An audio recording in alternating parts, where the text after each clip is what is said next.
Yo, man, what the fuck going on, man? You know what I'm saying? Excuse my French, but your boy Geechi Gotti is in the building. You know what I'm saying? We got the lovely RX. We got my brother Paz. We got Avocado, Standing. of course. You know what I'm saying? And y'all know why we here. You know what I'm saying? Basically, we here to talk about everything that y'all want to talk about. All the questions y'all want answers to that y'all feel like y'all haven't had answers to, or things that you feel like need to be addressed. We here to hear from the culture, basically, like more so than what we gotta say. We want to hear what y'all gotta say, so we can, like, answer y'all questions, and we can let him answer y'all questions more so than us. But make sure y'all get everything that y'all want out today. You know what I'm saying? As much as y'all can. You feel me? And let y'all know that we here for y'all to be able to feel how you want to feel, and nobody's here to excuse any type of action that was done in the past. We're not here to excuse it. We're not here to cape for it. We're here to, we're here to just address it. So that's why we showed up today. That's pretty much what this roundtable is about, is to have an open discussion. You know what I mean? So, I'm going to let my guy Pass, kick it off, because he kind of got somewhere to be. He can't stay as long as the rest of us, so I'm going to let him kick it off. Right on, Geechee. Appreciate you. Right on. All right. Y'all can hear me all right? Yeah, you Yeah. good. All right, cool. Yeah, I wanted to say a couple things. Like Geechee said, I kind of have to get off in a little bit, but I did want to. I think this conversation is really significant. I think it's really important to hear from the people is really important. Of all races to listen in, I think is really important too. Something that I think is really significant that I kind of already said in my super long-winded statement that I put out, that a lot of people, if y'all may have read that, or if you didn't read it, something that I said in there was that a point that I made was that racism is like multifaceted. It's not just one thing. It's not just another thing. It's not just like institutional. A lot of what people are talking about right now is like systemic racism and shit like that. While that's extremely significant and something that Black and brown folks have to navigate every single day, there's also microaggressions, there's transgressions, there's interpersonal interactions, and there's complacency to like allow it. A lot of times, like I got white friends or people who look white who have told me like, yo, like these white folks say like crazy things like when y'all are not around, like, and so that shit is equally as significant and equally as damaging, and so I think in the case of Kyle, Avocado, in the video that we saw, where he's like laughing at a joke, and even expanding on it a little bit, and even like toasting to it, just to be real, like that's what we saw. We saw that shit. That hurts, and I think it hurts even more so to a community of people that have accepted you so much, Avo, like, and especially because it's weird because it's like an old video, whatever. It being an old video is not the only reason that is important to me, is because of the things that you might have seen from an individual since then or whatever. You feel me? But it really doesn't matter. Like, it still existed, and it still is like, wow, that's really bad, and it's really hurtful. And what something that I said basically in that was like, so then what do we do then? Do we, in my opinion, I think the conversation is important to like see what was going on. Like, do folks really feel that way? And just laughing at a joke is significant. It's not just laughing at a joke. And there's like this idea that's like, well, it was just a joke, and this like battle rap guys like laughing. Like, that part I don't really buy that, because I do think that there's this idea even in like comedy, it's like punching down. You know what I'm saying? It's like not cool. It's like you see a comedian, you see like, Eddie Murphy up there talking about like Latinos or talking about like white folks. It's different than a white person talking about Latinas, Latinos, and black folks, because it's like that is the person that is holding the privilege in this world. That's the person with the power. Yeah. So it's called punching down. Like, and that's something that I had to like learn, and I think it's something that like men have to kind of deal with as far as like homophobia, women, and shit like that. It's like, something that I learned. I'm like, oh, that's not actually that cool. That really could make people feel neglected, isolated, excluded. You know what I mean? And so I definitely want to make that known, because I think there's a lot of people that are like, oh, well, it's just a joke. Like, what's the big deal? And it's like, nah, like we want y'all to be true allies when we're not in the room. Yeah. We want y'all to, even in that video, I actually kind of wanted to ask you, Ava, like, what was that video? Like, what was that? Like, what even, like, what were y'all do? Like, was that in England or some shit? Or like, No, what? that was in Atlanta. So that was in Atlanta when I went out to Don't Flop to help film an event out there. Okay. I think John battled and I was hanging out with Liam Yeah. and 24/7, and they had this show called Bad Bars, and it's a show that you like dissect bad bars that are written really bad. So it kind of is honestly a little bit of a toxic show that you get in the habit of like talking bad about things. So definitely was in that mindset, which today I'd really try not to get in. But yeah, I was definitely in a mindset of like negativity for sure that day. And in that time, to be honest, in general. So. Yeah.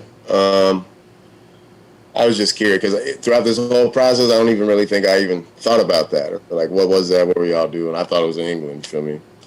And it was interesting, like, seeing, damn, what is his name, bro? Liam? Yeah, Liam Bagnall. He obviously was, like, pretty uncomfortable. Like, he was not feeling it, you know? Yeah. He kind of gave But off the uncomfortable vibe for sure. he Yeah. definitely gave off that uncomfortable vibe. And like, in somewhere in the corner of my mind, I wanted to damn near be like, white people should be more like Liam, man. But damn, even he didn't say, man, that's fucked up. Yeah. Like, you know what I'm saying? He could have, you feel me? But,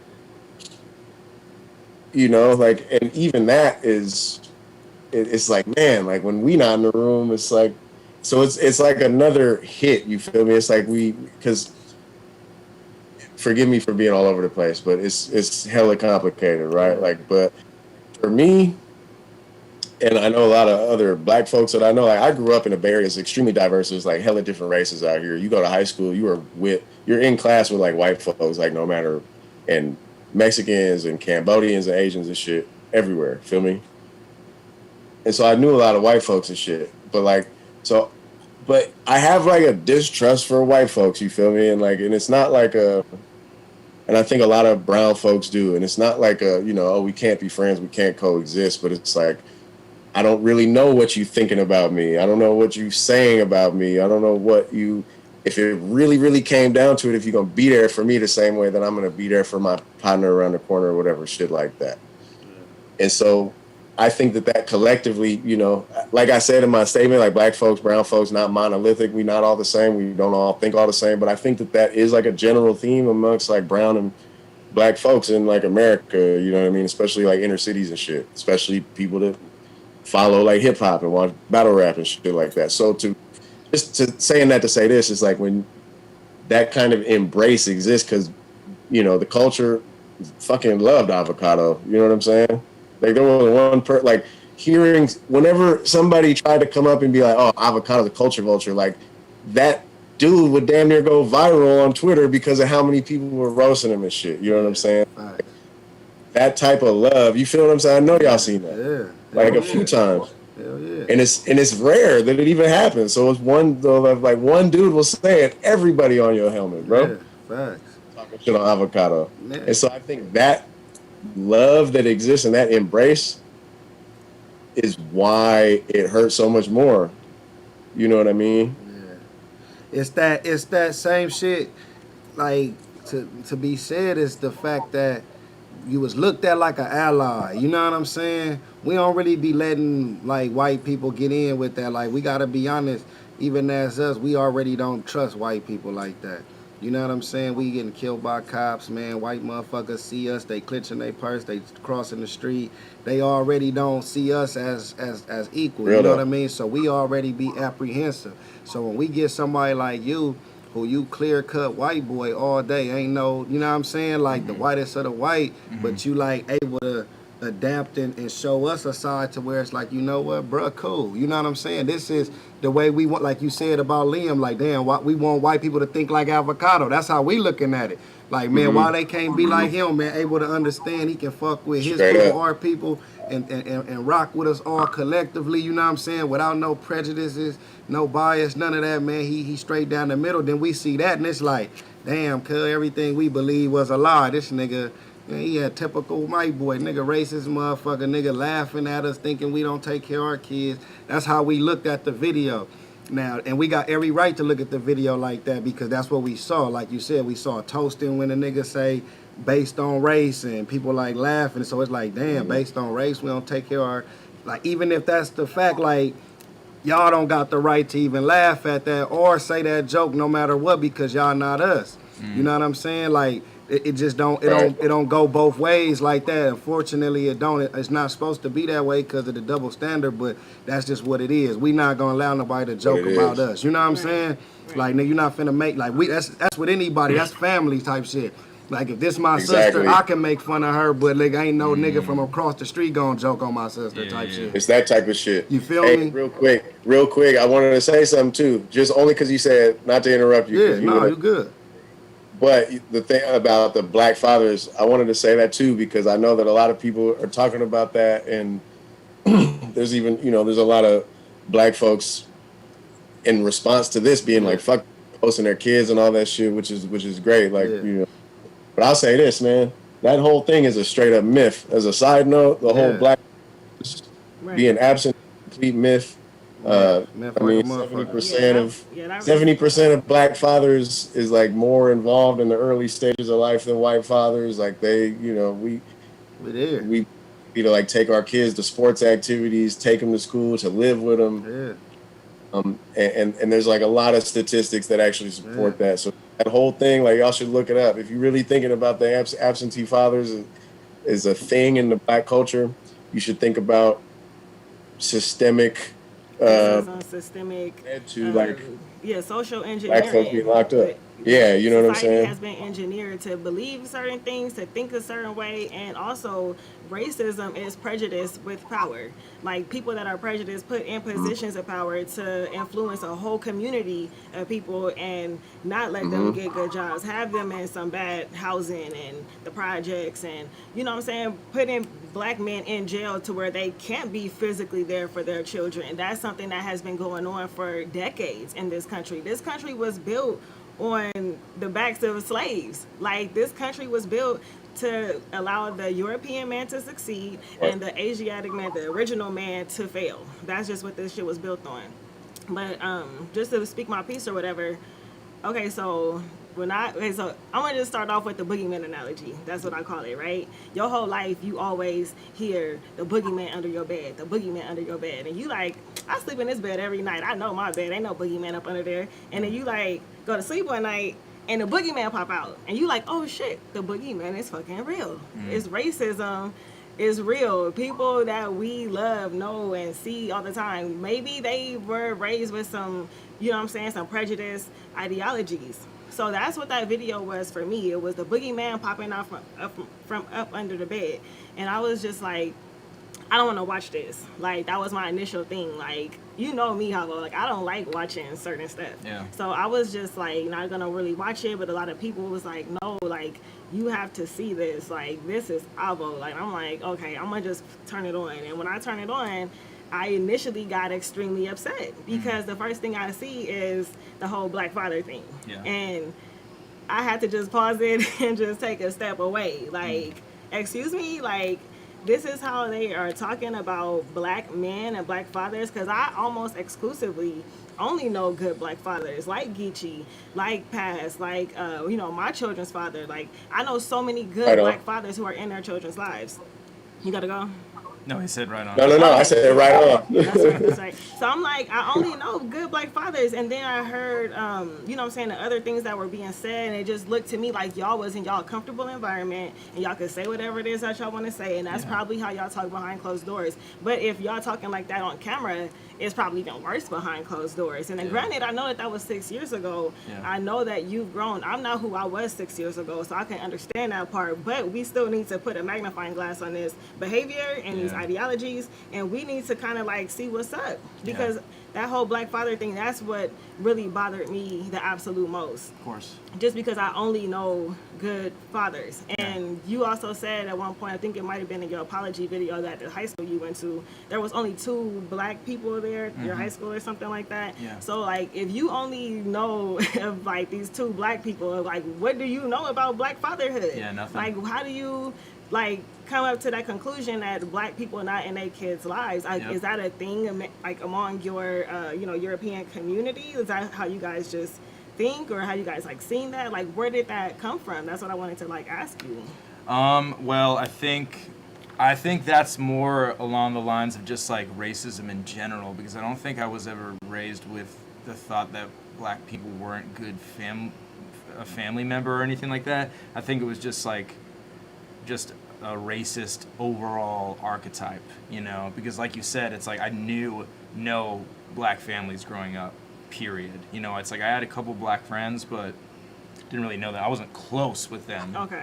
So I only got close when I moved to California. Gotcha. And moved to the Bay Area. And honestly, like, I don't know any white fathers right now. I mean, I might if I think about it really hard. I know a couple in the battle rap community, but I'm surrounded by black fathers, literally.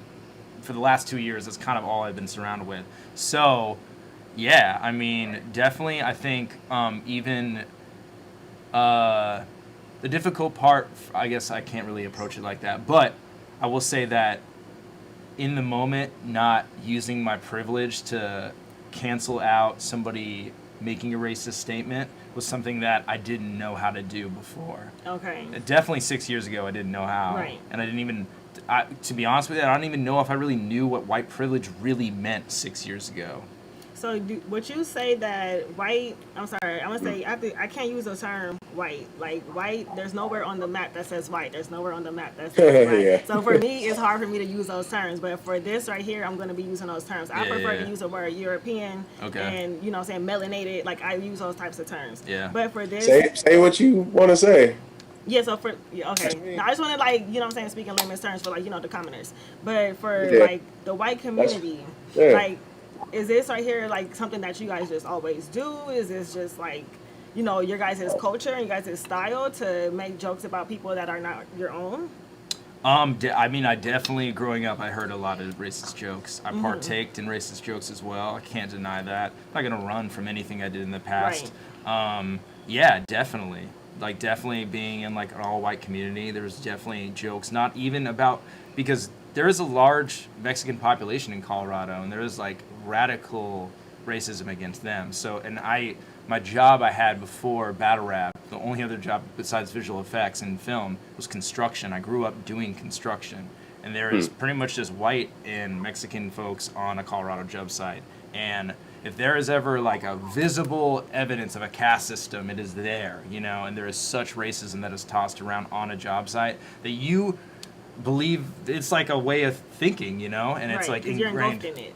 And Exactly. that's the only way to think, and you don't know anything past that. Yeah, But 100%. then once I know you said that you moved out of that community and you moved somewhere else. So when you moved somewhere else, do you feel like those, you know, thoughts and ideologies came with you? Definitely. They definitely came. It's kind of like I would relate it to like if you were raised religious. If you were raised to believe in God, which I was. I'm spiritual now, I'm not really religious, but like even when you kind of start to question that belief and you're like, I don't believe in God, there's still something in the back of your mind that goes, that's wrong, you shouldn't say that because God is real, and you even saying that you'll like go to hell or whatever. So even me weaning off of it, there's still some slight things that I would do that today I would be like, that is super racist that you'd even do that, but back then it's like you're not even thinking it's anything, you know, such as in this moment, like you know, laughing at a racist joke, building on the racist joke, cheersing at a racist joke, you know, like I feel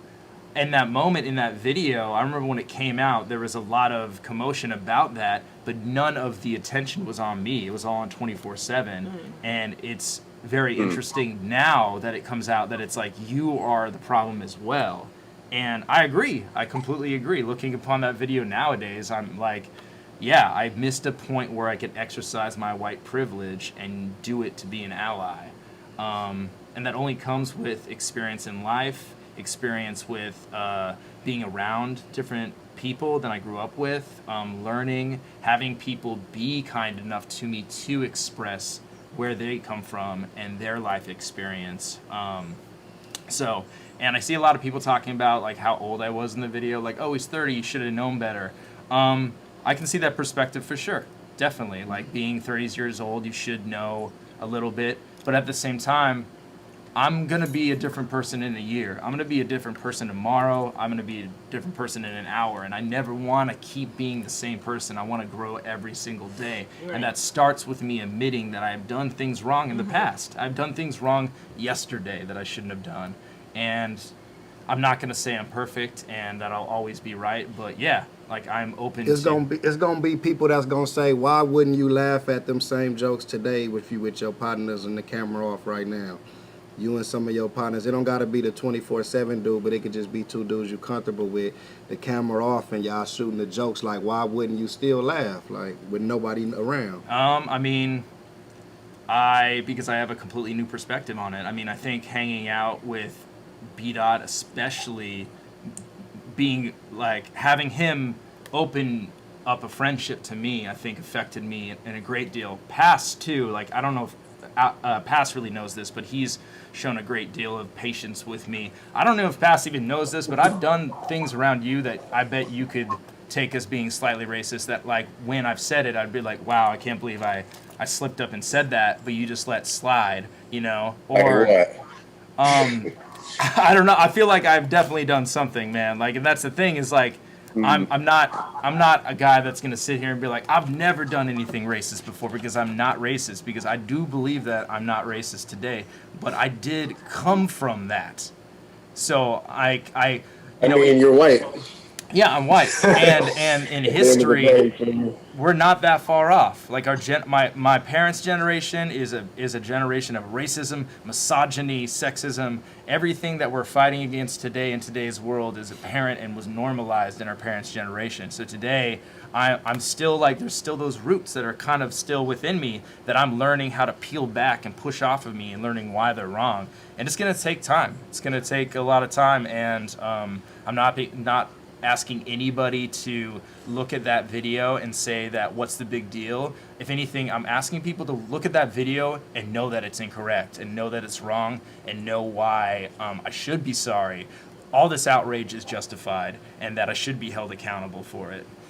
Right. I think that like also like the social status of things going on right now, like somebody was just, shot by the police, and Definitely. there's like, a lot of like turmoil going on with that. And it doesn't help that the person that was out there shooting motherfuckers' name is Kyle also. So it's like, oh, look at that. His name was Kyle too. Oh, they all the same. They all super racist. You know what I'm saying? But going back to like the whole white supremacy thing, like how do you think that plays out in battle rap? Because we've always kind of heard like, oh, like, white supremacy and battle rappers and leagues and things of that nature. Yeah. Like, how do you think that white supremacy or white privilege plays out in the battle rap culture? I definitely think there is a lot of roots of white racism in battle rap. I think battle rap, the way it was from its inception, there's like two different forms of it, right? There's street battling, and then there's kind of like the more freestyle battle rap. And if we go back in time and look at freestyle battle rap,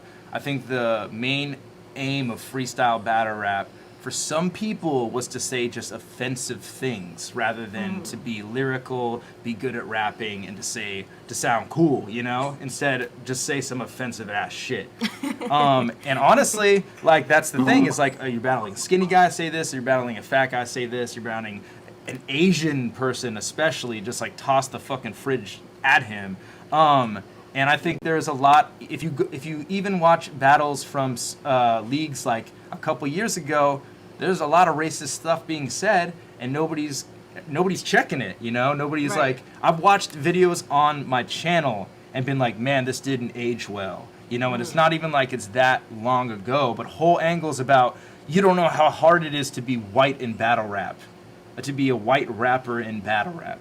Saying that to a room full of black people. Right. Yeah, and it's like we would hear that and be like, well, we didn't ask you to come up over here. Like, Sure. you came over here yourself. You Yeah. know what I'm saying? Cause that's So, whack. All that shit is whack. Like, you know what I'm saying? Should have been nipped Don't in get the here and bud complain. from the jump. Like, you know what I'm saying? We all that the racist jokes. You know what I'm saying? There's other battlers that's done that and things like that. The only thing I would say with that, and there's no exception or there's no like excuse for it, is that we've learned to. Or the culture learned, because I ain't been here since the beginning, but I'm pretty sure around that time people tried to accept it as entertainment. You Right. know, like, okay, he gets to say this to this white boy because it's entertainment. This white dude get to say this to them because it's entertainment. It's okay. It's on camera. It's cool. You know what I'm saying? Like, that's the way that they tried to portray it. It You was know what I more mean? acceptable. It was more acceptable, but it's still wrong. Should have been checked and shouldn't have been letting it go on that long. But the difference in this situation, like he said, why it hurts more is because it brings you back to the conversation. Like, all right, even if they was saying it and we was using it as entertainment, nah, fuck that. After they get off stage and they go back to their hotel room, that's how they feel. You know what I'm saying? So since we let them say it so long and make racist bars and say fucked up shit, they thought it was okay to go back to their hotel room and toast and say touche to shit about us and how they really felt. So that's what's making black motherfuckers right now just be like, man, you got to think of, like she said, the way the climate is right now is fucked up. So niggas is already on some like, man, it's nigga pick a side. Even us being right here is fucked up because niggas is gonna be like, oh, y'all on his side or y'all like on straddling the fence, man. Fuck him. Like, y'all supposed to be right here and he over there and we throwing tomatoes at cuz, like, you know what I'm saying? That's what they want. But like we stepping up enough to say, you know what, let's give a dialogue. Let's open up the brain and see where your thought process was. You know what I'm saying? Let's see why you thought like that, which you've explained numerous times, but then that leads to the question, like she say, with battle rap being like that, now that it's gonna have everybody opening up to being like, well, who the fuck else besides 24/7 is like this? That's a white rapper or a white league owner or a white journalist that's in the culture that we letting y'all in. Yeah. So now motherfuckers is on some, man, push them all out. You know what I'm saying? Like, before we even get to uncover another one, let's just say fuck all of them. So that's why you see even white people trying to distance themselves from you and be on our side with the, it was wrong. Like, we don't even need that. You know what I'm saying? Like, we don't even need the white boys that's trying to act as if they so pro-black and like, cause that's the same shit like when you protesting, how we got us out there and you got a few in there in the middle of it, throwing the shit through the window, trying to act as if they down with the movement, but they just trying to stir up They controversy. probably have their own, like, they got their own agendas, like you know what I'm Antifa saying? movement They got back their then own with the Black agenda, Panthers. bruh. Exactly. So that's why it be like niggas on they. You feel me? Go ahead. That's my bad, bro. No. But that is hella interesting because that pretty much goes back to the trust, the thing about trusting white folks. You know, like, it's just under a microscope right now. Been under a microscope before this shit happened with that video because of everything that's going on. But but it goes back to that because it's like, what do y'all like? Okay, you could cheer with us. You could even do like what, you know, like Avo like did. Like, I remember when George Floyd, like, when that happened, you did a special live. You canceled even a different live that you had or something, and you were like, yo, I'm going to use this time because I know that I'm in a black culture and I know that it's black folks watching this and everybody, and I have a platform, period. So it's like, I need to talk about this for this time, you know, which I appreciated. But even like doing that, it's like, okay, but then what are you going, you know, like, what are you doing when you get home? You know what I mean? So we never gonna know. Yeah. Like, we're gonna know what's in somebody else's mind or what somebody's doing when we're not in the room. But the expectation or not even the expectation, because I don't have high expectations at this point, you know, for like most white people in general, like, to be honest. I think a lot of us probably feel that way too, like, you know, but I think we did for you. High expectation for you because we seen those things, and that's why it hurts so much more, like, seeing that shit, you know. But just speaking to like the dialogue thing too, that's why, like, it, like, you know, we all do have to like coexist. I mean, unless we, finna do some Marcus Garvey shit and just go and have our own like community, which would be amazing and beautiful, but probably not gonna happen for like a while if that were to happen. You feel me? So it's like we either gonna coexist and be like, all right, and just keep this shit tucked and keep us to each other, you know what I mean, and figure this shit out, or it's like we're gonna hope that maybe there are white people that exist that are open to having conversations, that are gonna try to attempt to like breaking generational curses of, you know what I mean, talking to their kids and their white folks and like in that room, instead of laughing and toasting and being like, hey, that shit's actually not funny, and like it ain't cool for us to be sitting here joking about this shit. Like really that simple. Like you know what I'm saying, for like a white person to say that, like I know you saying like, yeah, I didn't know how to. And I understand how that kind of weird, like, like I'm not that I'm having sympathy for it, but like, yeah, I understand you said that you were like, oh, I didn't know how to respond in that situation 6 years ago, 5 years ago, maybe even a year ago or whatever. So I hear that, but it's really as simple as just being like, hey, we probably shouldn't be joking about that. Actually, like that's not cool. Yeah. Like what? You know what I'm saying? Like, you kind of weird, bro. Yeah. Like, what the, like, you know what I'm saying? But people don't, not everybody is down to put their nuts on the table, or, put their feelings on the table or whatever and shit like that. You know what I mean? But that is like, that level of allyship is I think, significant. You know what I mean? Yeah. We also kind of have to look at like the climate today. Like today, we are living in 2020. People are like, "Oh, there's no such thing as racism." Like that kind of stuff doesn't exist. But not too long ago, like the 50s, that's when there was a lot of like Jim Crow stuff going on, and like fresh out of slavery, like the early 1900s. Like that stuff wasn't that long ago. Yeah. And during this time, back to what Pass was saying Right. about us having our own communities, like I've always kind of been an advocate for that. Like I'm like a follower of Malcolm X, not Martin Luther King. Like I don't feel like we should be integrated. We had our own businesses. We had Black Wall Street. We had our own everything, and we were successful. But once we merged, that's when it was like, okay, we're up here, you guys are down here, you guys are subordinate to us, and that we still see that playing out today. Maybe it doesn't have the same face on of racism, but it's still going on. It's a different mask, but it's the same exact thing going on. It's systematic. Yeah. And we're a part of the matrix, and we're a part of their system, and we need to fight back, and we need to have our own communities. That's what I always talk about. I'm a huge follower of Farrakhan, because that's what he always preaches, and he's always saying, hey, we need our own communities, and that's what we do need as a people. But that's a different discussion for a different day. But going back to what Cass was saying, like, how are we going to coexist, like especially in the battle rap community? Like, how are we going to coexist with each other? How are we going to be able to trust European people in the culture that we built? You know what I'm saying? Like you're a guest in this. Yes. How are we going to be able to trust you going forward? That's one thing that I really need to know. I guess it's hard for me to answer that because it's not my job to tell you to trust me. Okay. That's your job to decide. Right. I can't be like, you should trust me because I've done fundraisers for multiple people within the community, because I've done videos about Black fatherhood, because I've done, ruining hours about George Floyd, blah, blah, blah. Right. But, listing off that stuff does not matter. And I know that people ask for proof like that. And the thing is, it's your job, if you don't trust somebody, to look at the action and decide for yourself if you trust them or not. So I can't tell you, you know. And I appreciate your honesty about that. Yeah. I appreciate your honesty, but that would be a question that a lot of people are feeling right now. For sure.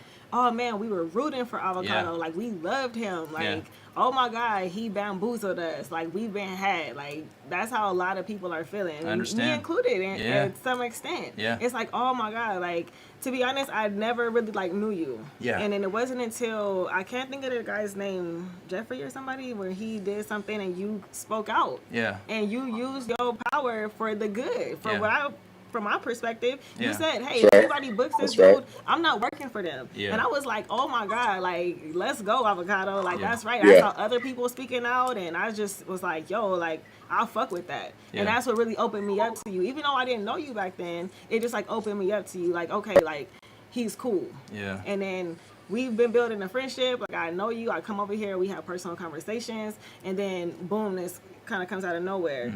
And I honestly feel like people can change, people can grow. I tell you all the time, when I was like growing up and I was younger, like my whole mind frame was completely different. Whenever I come here to do Ruin an Hour with you, it's always about manifestation, reprogramming your mind, like growing as an individual, spiritually, mentally, everything. So I do believe in growth. I do believe in change in people.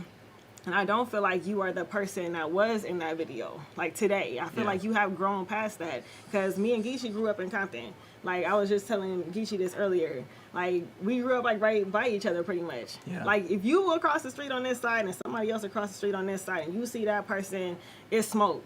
They look at you crazy, it's a fight. Like gang wars will crack off because of shit like this. And to me, that was normal. That was just my everyday life. I'm walking down the street, I see somebody, boom, it's cracking, something going on. Yeah. But today, I can't live like that. I don't think like that. I don't see people and be like, oh, like look at this bitch right here, like she the op. Like I don't feel that way about people these days. So I can't say from my perspective, I know that growth and change is possible in people. I'm not who I was 10 years ago. Like I've probably, grew up with certain ideologies and I just don't feel that way today. So I feel like that can be applied to everybody, not just you, but everybody. Your audience that's tuned in right now, everybody can grow, everybody can change. Yeah. But how do we measure that? Like, how do we measure that growth? How do we measure that change? How do we measure It's that? by your actions. Yeah. And that right there is something that I feel going forward, not just you, but just everybody. Like, we have to all be better people and get rid of that old thinking. Agreed. Like, going back to, like, the battles that GEECHI was talking about, like, 6 years ago, nobody was, like, really, like, saying anything about that. And it was, like, normal, like, what you were saying, like, to have those jokes. But back in those days, like, society-wise, like today we see a lot of protests. Today we see a lot of marches and people going against racism. Back like 6 years ago, we didn't really see that like too much. That kind of stuff was almost like acceptable. It was like, oh man, another black person was shot by the police. Okay, what else is on TV? It was like almost like we were like numb to it. But now it's like people are waking up. And when I was out and seeing the protests and everything, I saw a great deal of European people, and they were just as passionate as the melanated people, and was like, oh my God, this is wrong. We have to do something about this. And we didn't really see that 5 years ago. We didn't really see that 10 years ago. It's like everybody's more so starting to wake up, and the old system of white supremacy is starting to be broken down, and the mask is being taken off, and we're able to see who's for us, who's against us, what is their agenda. Yeah. So that's something that is going on in society today. And I would encourage, a lot of people to educate yourself about these things. And also I just wanted to add, whoever is giving donations, like the money will be donated to an organization that's going to be able to help people of color. This is not going to be money that Avo is going to be pocketing, and he's not coming up on us, financially. Like, that's not what this is.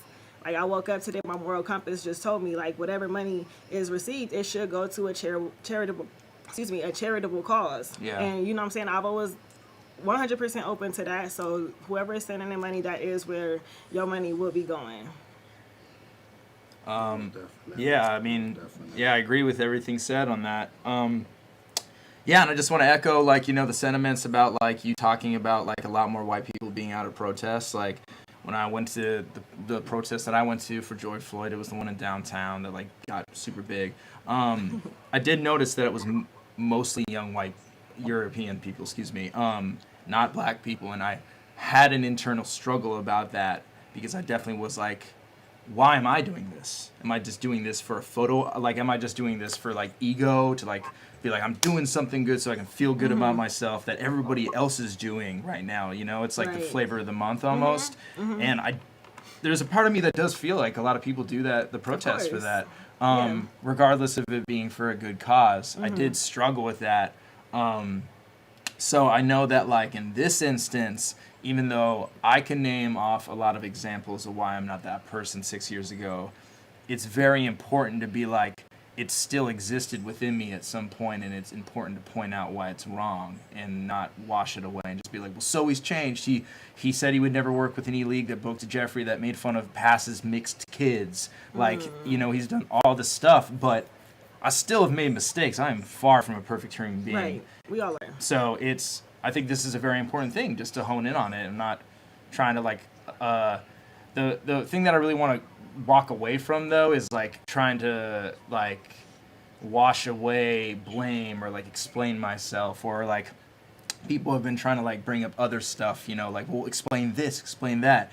And I'm not here to like explain things that you guys are trying to read between the lines and find something, you know. It's like, this is blatant video evidence of me doing something incredibly wrong that we can all agree upon was not right, not correct. So yeah, I just want to make that point, and hopefully you can reach some people out there that might see the video and not see a big deal in it. So It was Yeah, that people was gonna be hitting my me next like not to question. change the subject, but okay, that's like the change stuff because a lot of that shit is old. So even like with the old stuff, like is it any way that you can kind of explain to the people like what was some of those old, I guess, tweets that they putting out and passing around? I think it was one from a female that was like, I'm on my way to my hair was too ethnic or some shit, and that's being passed all around right now. Like, if you got any backstory on that so we can get some clarity about So what the fuck that's they about? pulled a tweet from 10 years ago from my ex-girlfriend who is mixed, talking about how her hair was too ethnic to go to the white supremacist Klan rally with me. That's a joke because I am incredibly white and she is mixed, and it was to me. And yeah, I mean, that to me is difficult to explain in any way because I'm not her, I'm not mixed, I can't talk from her perspective. All I can say is what the facts What is. was she talking about with the Klan rally? It was just, we weren't going anywhere. She was just, like, basically, I always joked with her about, I didn't always joke, I always told her her hair was beautiful because she grew up French and black. And her French side, whenever she went there, she had this, like, dichotomy of I had to straighten my hair to be pretty, to be more white, to be more French. And her hair was beautiful. It's blonde. It's like curly. And I always said, your hair looks really good, natural. I love hair in general. I like non-straight hair especially. So I was like, you should leave it natural. It looks great how it is. So that was a play on our interaction and our relationship being interracial. So that's that. I never have been to a white supremacist Klan rally. I never will go.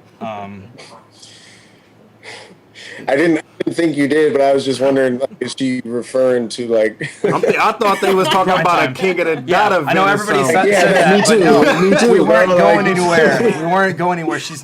She never went to a grind time event with me. I don't think she went to a So she couple was- bunker events with me because she like worked the merch table, and she helped me out a lot with that. But yeah, we weren't going to like any event. It was like a joke, and it's from 2010.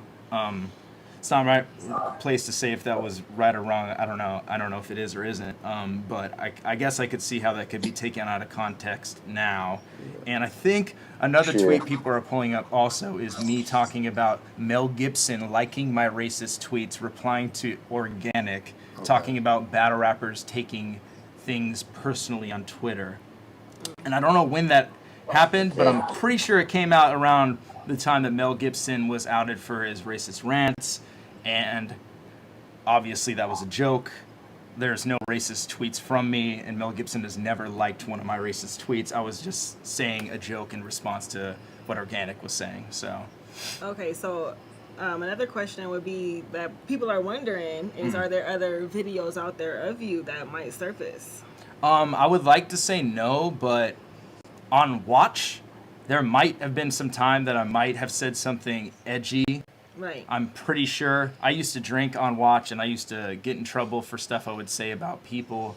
For example, saying like Suge's body looks like melted cheese in the video. That's something that I would not say nowadays because I don't like to be mean to people now. Like, and especially like calling somebody fat is not something that resonates with me, and I'm super proud of him for losing a massive amount of weight. He looks fucking amazing. Yeah, that's right. Yeah. So yeah, I mean, I'm sure there's something that I said on watch.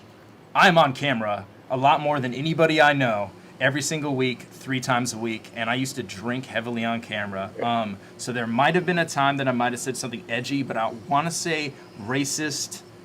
I would be willing to say no. There's not going to be another video that surfaces like Yeah, this. because people are looking through your catalog with a fine-tooth comb. Hey, if you're gonna and look through my if something's catalog, gonna come though, out, Let's be ahead of the curve. Yeah, I'm trying to get ahead of the curve, but at the same time, like, it's really difficult for me to be like, fuck, why don't you like, if you guys are asking for this change in the examples, let's why can't we list them off, that I can be like, I can point to you a video that's public right now of me stopping a video I'm watching of Gluezy versus Av, and Tay-Rock is doing the best high man job, and he's calling Gluezy a cracker, and this guy in the chat was like, that's racist, him calling him a cracker, and I stop it. I'm like, that's not racist. I'm like, that might be bigoted, but I don't believe that a black person calling a white person is racism. And then I went on to explain that because they're like, what are you talking about? This is most definitely racism. And then my perspective is, it's impossible for a black person to be racist towards a white person because there's no systematic power behind anything a black person does, especially a word like cracker. There's nothing behind that. That video is on my channel, came out 4 months ago. I'm in the comments also fighting with people about that. So there is plenty of examples that suggest otherwise of my change, and it's difficult for me to not be like this in these situations, but I would rather sit back and be like, let's talk about the shit I did wrong, you know, and let's talk about why it's wrong, because there's people probably still out there that are looking at that being like, there's nothing wrong with it, you know? Right, and that's what I wanted to also say. Like, what would you say to the people who do feel that way? Because there are a ton of people who support you. There are people out there, probably in the chat right now, that they grew up with, you know, prejudice ideals and prejudice, you know, mind frames, because their parents passed that down to them. It's a learned thing. It's not like people were born, you know what I'm saying, with these negative thoughts. Like, that stuff is learned and it's taught. And I think that it happens in not just the European community. I think that it happens in all communities. Like, you know, I grew up in Compton around like nothing but black people.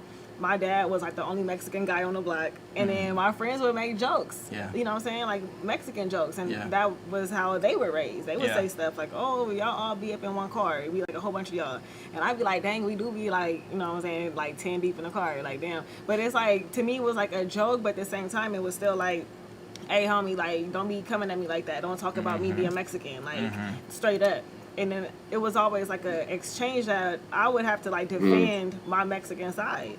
And then I had to kind of deal with that my whole life. And I wasn't really exposed to European people until high school, when I moved out of Compton and I went to I was like a pretty like mixed high school.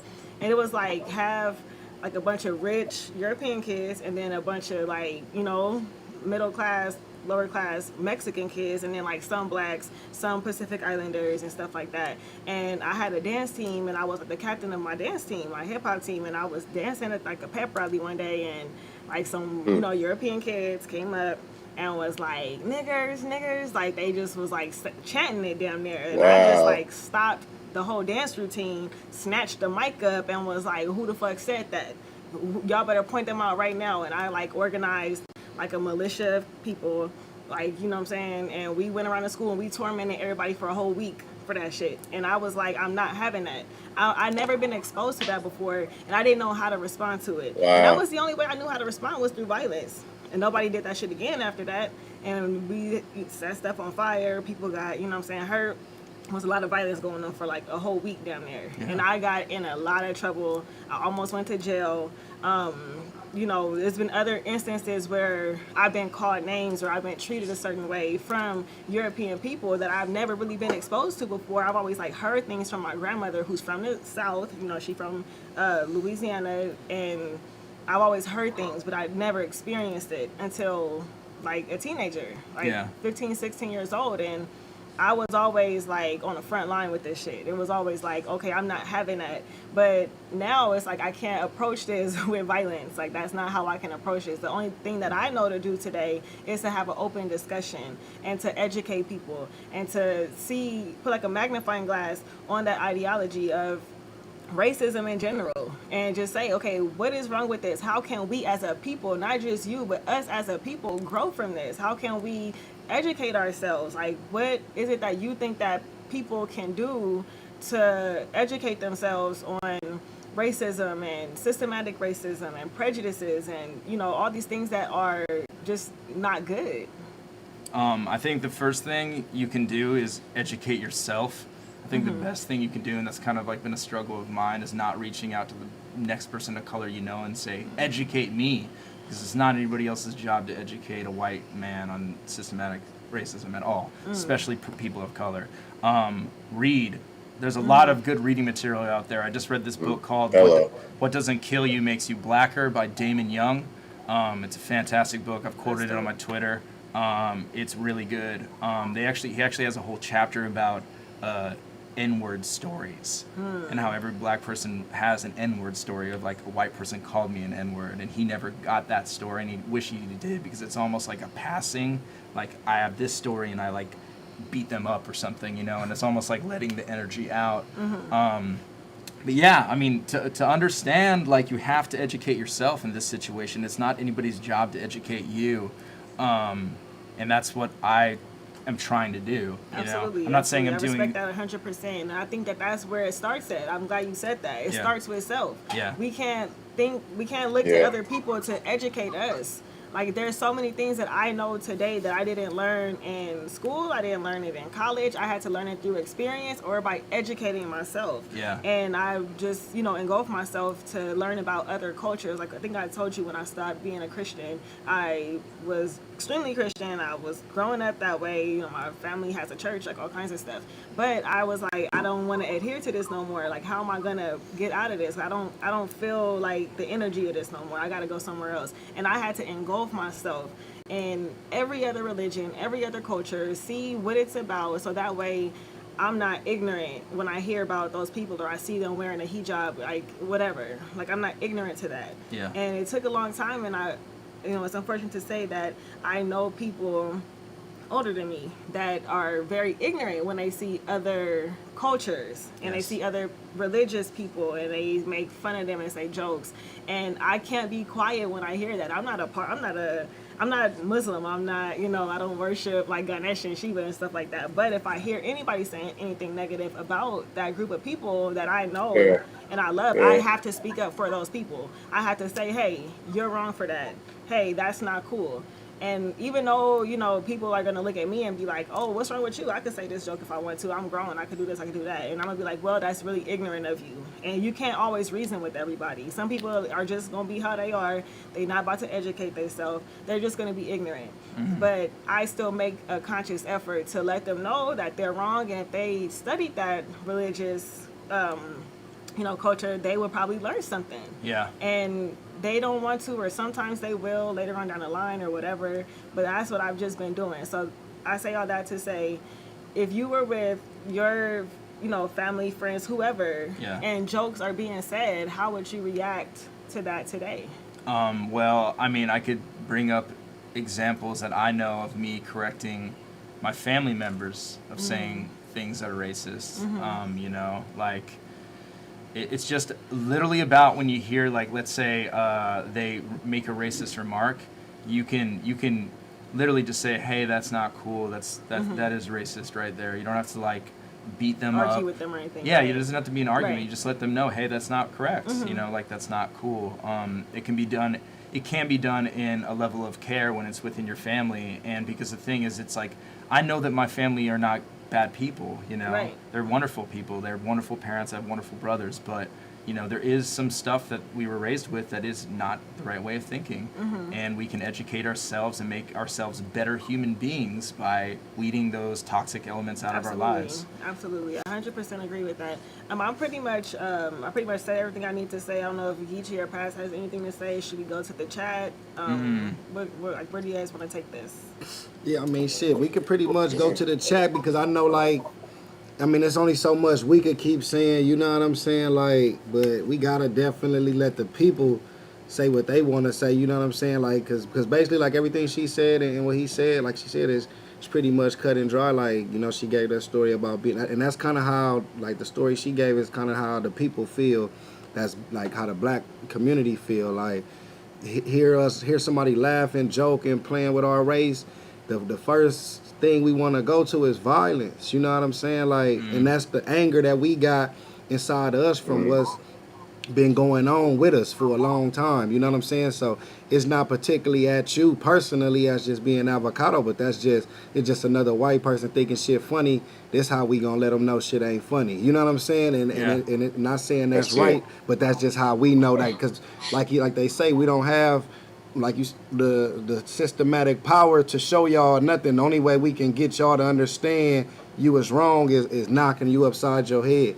But for us in this situation, like she said, we all trying to grow and be something different. So we trying to show the people, oh, let's talk. Let's get a dialogue going to where that don't have to be the end result, even though that's where the anger is coming from. So that's why people lashing out, because they on the screen, they can't. Some people want to jump through the screen and physically do something. You know what I'm saying? There's some people that's at home that's like, fuck this fool, I see him at the store, you know what I'm saying? But that's why, you're not for real. Like, you gotta tell him that, because that's the truth. You don't want a motherfucker going out there thinking that it's all peaches and cream, like every nigga gonna think like me or her or pass about you. It's gonna be some niggas like that's waiting. And but the reason that you talking is to show them, like, look, that was old, bruh. If you see me now, this is who I am, so they don't got that animosity when you outside. You know what I'm saying? They don't got that animosity when you still living your daily life amongst us. You know what I'm saying? Like, because like you say, there's still a culture, whether you decide to still do battle rap or not, or be involved in that in any way, shape, or form, you still got to live amongst, you know what I'm saying, in your daily life. So that's why this dialogue is here, just to show people, like, listen, bruh, I was like that 6 years ago. You done admitted it 3, 4, 5, 6, 7 times, man. I was racist. My people's racist. I done had some racist thoughts. I'm working my damnedest to get over that shit. I'm fighting against the racism, using my privilege as much as I can. I'm trying, like, and I hear it. It sounds authentic to me. I don't think it's fake. You know what I mean? I feel like you really mean what you say, and you saying what you mean. But like, I feel like it's only to us that's good enough. But they need to, you know, it's some questions they probably know that I can't ask. You know what I'm saying? That I might not know. Would you guys be open to letting Mr. Biscuit in the video call? He's a rapper from Colorado, which would be interesting to hear his perspective. So absolutely. Biscuit, we're gonna see if we can let you in. No problem. Let's see if this works. All right. Whenever you're ready, Mr. Biscuit, you can come in and because I know he was watching your podcast and he's like, they aren't asking the right questions, so I'm interested in hearing his. That's what we're here for. We're here for open dialogue and to see what before people have to say. Before he pulls up, a question I seen in the chat about 10 times. I guess they trying to get through it. Is, are you still friends with 24/7? Oh yeah, I saw that a few times. I mean, the thing is, it's like I've talked to him like twice a year, and he texts me about battles, but like acquaintances, friends, sure. He's not. He's like definitely somebody that I do think can be talked to about this, and if he doesn't know how much this hurts people, he can be made well aware of. Like, people can reach out to him and tell him about it. I've not talked to him about this at all. I don't know what his thoughts are about this or anything. I know that when this video came out 6 years ago, he did talk to people in the community about this, because there was an event right afterwards at Blackout 5, and that's why I say when this video dropped, the focus wasn't on me. I didn't even remember. I laughed, I cheersed, I encouraged, I built on the racist joke, because all the focus was on him, and I think he might be along the lines of thinking that he made his peace already within the community. So, I mean, it is what you want to call it. If you want to call me friends with him because I text him still, sure. Yeah, he's definitely not a good friend of mine. Nobody like that I interact with every day or do business with or film battles with or anything like that. I think just he's somebody that you gotta text and be like, look, dog, I don't know if you still feel like you felt 6 years ago, dog, but you did some bitch shit. And then you got me out here hung to dry, like, you know what I'm saying, and you ain't even showing up. Nah, real shit, like, you're not even showing up to, even if you answered it 6 years ago, because right now he in the seat of where, like, motherfuckers want to fuck him up. Like, everybody, like, he ain't getting no pass because he said it. Like, the little inkling of hope you hanging on to is it was just a laugh. Yeah. But he actually said it. So motherfuckers want to be able to see him stand on it and at least show some growth. If you know what I'm saying, because if not, he'll be walking down the street. People done found out where he worked, put his school. You know what I mean? Shit like that. Like, it's that serious. Like, nobody's really playing. Not saying that it's right, but it's like, that's how motherfuckers is looking at it. Like, bruh, you think black fathers, nigga, by race don't take care of their kids? All right, say that when you see me. You know what I'm saying? Like, he should be privy that he needs to, like, step in and and let his face be seen and be able to say what it is, so he know. Yeah. Like, bro, you can't run from this and then just, you know what I mean, think that it's okay because it was 6 years ago. We can't allow that. You know what I'm Yeah. saying? Just Right. because you Is he don't even battle on social anymore, media? just Does he, because like, you have, don't, like, a Twitter? you know what I mean? Like, yeah, just because you don't battle anymore, things of that nature, you might need to show face and let, you know what I mean, let it be known. You know what I'm Yeah, saying? Right. yeah. But I I want would to get agree to with Mr. that. Biscuit and what he has to say because he has been waiting, and we gonna give him, you know what I'm saying, Yeah, the yeah. floor to see what's up. Go How you ahead, doing? Mr. Biscuit. What's up, What's man? up, man? Let's see. His Can you audio's hear us? connecting. You gotta fix your audio, probably on mute or something.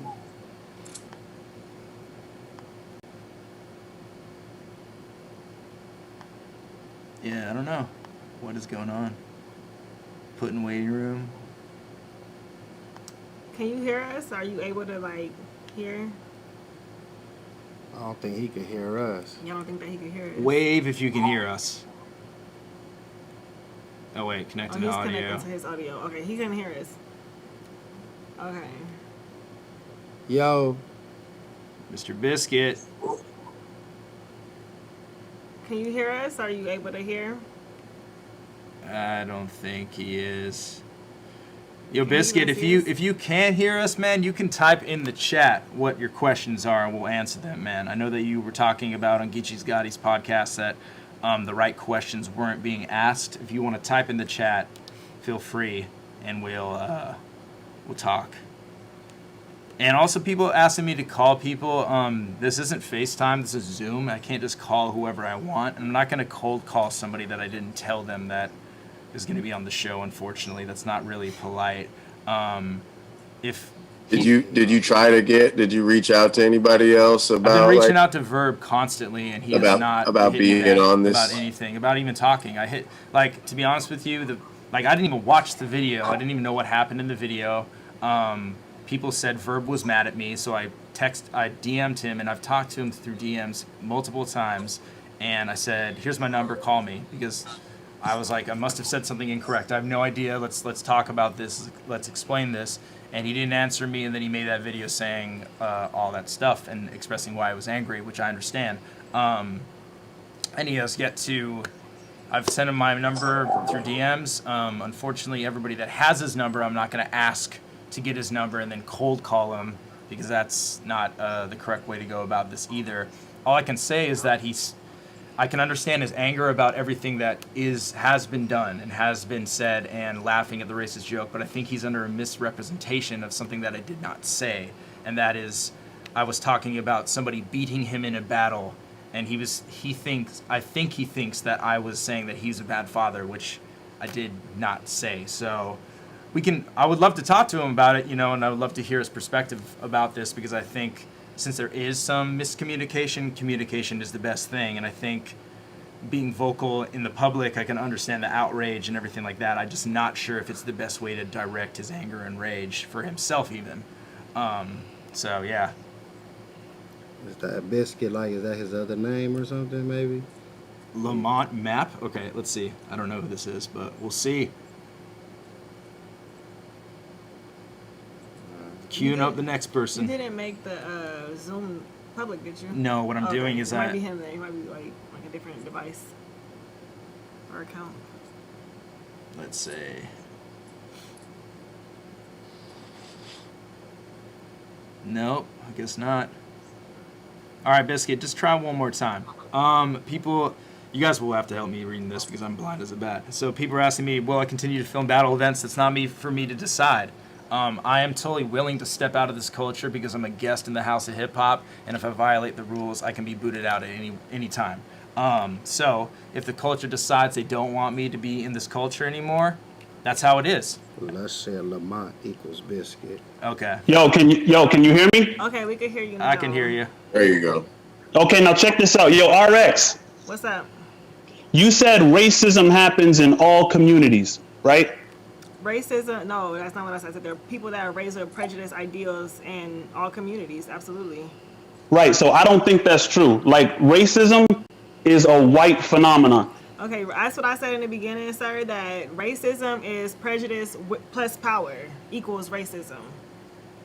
Prejudice plus power. Yes, people that are in positions of power that can spew their prejudice ideals onto a group of people and affect them, whether it's their job, whether they go to jail or not, lawmakers, whatever. That's what I said. Okay, fact. So here's what I wanted to say to you, because you said to Avo that you wanted to know whether or not we could trust him going forward. And I think that was a great question, right? Okay. So when you said we want to know if we can trust you going forward, how do we know that you're not in the background when the cameras turn off and still doing the same things, right? You talking about me or Avo? I think it's on me. Avo. Oh, okay. I'm like, hold up, what I'm doing? He's saying that's what He worded that. he's saying that's what how you ask Ava or whatever. Yeah. That's what, I mean, that's what people are going to be wondering, right? Like, oh, yeah, we going to see Avo, we going to be cool with him. No, that's a We fact. just had him up in the hood at the barbecue and all that. Like, you know what I'm saying? And then some people might wonder, okay, when he went home, was he talking about us? Like, you know. That's a fact. Now, here's what's crazy. Here's what's crazy, though. Like, you have a kid, right? I have 2 children. Okay. I have a daughter coming up in December 20th. Congratulations. Thank you. And when we drop our kids off to school, we have a certain amount of trust for those teachers, right? We have a certain amount of trust for those teachers. So say that one of those teachers pulled you aside and say, hey, I just wanted to let you know that 5 to 7 years ago, I had some sexual interactions with kids, but I'm over it now. And I'm past it, and it's in my past. What would you say to that teacher? Okay, so first of all, I work in the school system, and no teacher that has that type of background would be able to work with children because they registered as sex offenders. Now why is that? Why do we have those laws saying like, look, even if it's 5 to 7 years ago, it's still inappropriate? Right. Absolutely. For you to be in a situation where you're surrounded by the people who 5 to 7 years ago you were attacking in that way, right? So when we're talking about the black community and people who work within the black community, why is it that we're so willing to look and say, oh, you know what, that was 5 to 7 years ago that this person felt this way, and now we're going to let them in the culture, and now we're going to say, oh yeah, it's cool for you to work primarily in the black community, even though 5 to 7 years ago you exposed that you had these thoughts and ideologies. Why do we feel that way? Do you think we're like that in the black community? Oh, I definitely think we're like. I totally think we're like that in the black community. I think I agree with what Averb has been saying. That like we're one of the only communities that's willing to chastise our own and not stand in unity when we see this kind of stuff. And to me, it's really trippy. It exposes kind of that we don't actually care about ourselves as much as we probably should. I think that you're right in some aspects. I wouldn't say that other communities don't like let people in and they don't stand together, all this stuff. Like whatever happens in our community happens at some level in other communities as well. Right, but you said how do we know we can trust you again in the future? Right? And that's not a question we would ask of any other situation, right? If we were looking to hire a bartender and we owned a restaurant and the bartender said, yeah, 5 to 7 years ago, I was a raging alcoholic and I stole liquor to feed my need, we would probably start looking at other applicants for that job because we're like, yo, you know what? It is 5 to 7 years ago, but you're going to be working around all this alcohol. But watch this though. Not to be like that, bro, but okay, say you had a bartender, right, that's been doing their job amazingly for your company for 3-4 years. This one of your best bartenders, since you want to use that, and they've been handling their business as a bartender. And then you give them employee of the month and all that. And then when you go home, they text you and say, yo, 5 to 7 years ago, before I started working here, I was an alcoholic and I stole. But since I've been working for you, I made sure I didn't steal and I wasn't an alcoholic. You gonna fire them for some shit they haven't done to you since you've been working there? That's a good point, and I would say that if I was a smart owner, I would probably look at that person a lot closer from that point out. Exactly. No, you definitely. That's the point of saying how now we look at you closer and we watch you closer for everything. Most definitely. Listen, let's get back to the point. Fuck liquor and pedophile. That was a bad analogy. A pedophile. That wasn't a bad analogy at all. No, that the wasn't a bad pedophile analogy shit. at all. I'm gonna tell you why the pedophile shit was horrible. in my opinion, like if you agree with that, then that's cool. But I'm gonna just say, me personally, I'm not comparing that, bruh, on the real. But my whole No, thing I is, would never compare. yeah. I would never compare avocado to that. That's not what I was No, doing. yeah, not him or I'm just saying, period, analogy, nigga. period. Racism and fucking pedophilia. That I'm not comparing that. That's out. But this is my thing, and we having a dialogue. So this is dope. I'm glad you called because you saying some shit Right. that we needed to talk about. So my thing is this, bruh. He laughed at some shit years ago. He right here next to me. Fuck him for that, bruh. You know what I'm saying? Like, nigga, fuck you for laughing at our expense, bruh. You don't laugh at no shit like that. We don't play about that. There's no black father shit. We not playing that. You not playing that. You got a kid on the way. I got boys already. You know what I'm saying? I've been having kids for a while, and I've been in their life actively. You know what I'm saying? And all that. They mothers, my family can attest to that. You know what I'm saying? Been there actively, man, non-stop. So I took it personally as well. You feel me? Like when a nigga say some shit about black fathers, we done got on that point. But my point to say is, when you say change, you have to give a person that opportunity to say you can't change. Yeah, you probably can't. Let's say you can't say he don't fully ever be all the way 100% change, but he from now on knows that he said not to laugh at no shit like that again, though. But He why know- does that he know- change? Hold on, What- he knows from that point that, listen, bro, I'm not even finna sit there and act a certain way around my people that I wouldn't act if I'm around black people as well. I'm gonna nip that in the bud as well. If you making that certain change, avocado can't change fucking racism if that's what you Right. thought this round table was about. Because I No. can't change it, you can't change it either. We talking about y'all issue is with this nigga. So you looking to see him make the statements of change. And I think you're looking at this conversation as if we saying all white people and black people need to figure it out today. No, we would hope that could happen, but it's not. It's like it's not gonna happen at all. But we talking about him right here. He fucked up 6 years ago. We on your ass. You shouldn't have did that 24/7. Fuck you for saying that until you show face and show us otherwise. You a bitch. You standing here God. letting us get on you, and he allowing us to sit here and giving all the questions and everything on him. That's a part of change right there. The other nigga to me haven't changed at all because he don't even want to show face. This is a part of the change. So that's even me. I can use me an example when I say I've been forgiven for things. I've seen people keep putting in the chat, oh, GEECHI kill his own people. He's killed his own people. He's killed. Okay, cool. Let's say I did, man. For the record, I've never killed anybody ever in life, man. bullshit. Ever. I've never shot a person. I've never done anything physically to harm another person in life. Let's say that right now. I've never done anything criminal intent. But let's say for hypothetical reasons, I've shot people before, right? Okay, so Right. you think I can shoot a motherfucker 6 years ago, and then I can't 6, 7 years later feel in my heart that the person that I shot, I was wrong for that, and I shouldn't have did that. But shooting. hold on, Listen. hold on. Shooting So, people. laughing at a joke about black people is not worse than a black nigga shooting another black person. But he didn't say.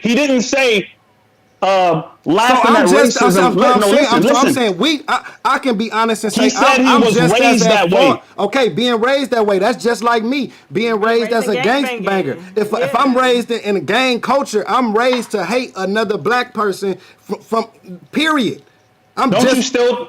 But Huh? you still claim to be a gangbanger today. Right, exactly, right. But that I'm doesn't mean making that the he's against his own people, but though. I'm making the conscious choices to change. I'm not an active member as I was before. Hence, I'm on camera rapping about shit that if I was still active, I couldn't be doing it, bruh. No, I feel you. Yeah. You dig what I'm saying? I'm 32 Right. years old. When I was 19, 20, going to jail, you never heard of me. You never seen me on nobody's stage, bro. You dig? And that's why I can rap about it. You've seen me on, I'm not even finna to it, bro. You know what the fuck it is. My point is saying, when you raised in a certain way, a motherfucker say, yo, nigga, yo, Baylock, check this out. We don't fuck with them niggas over there. It's on. That's beef right there. Them niggas over there, I don't gotta meet you. You know what I'm saying? Oh, Mr. Biscuit from on that side, fuck Mr. Biscuit. When I see him, it's cracking. You feel what I'm saying? I never met him.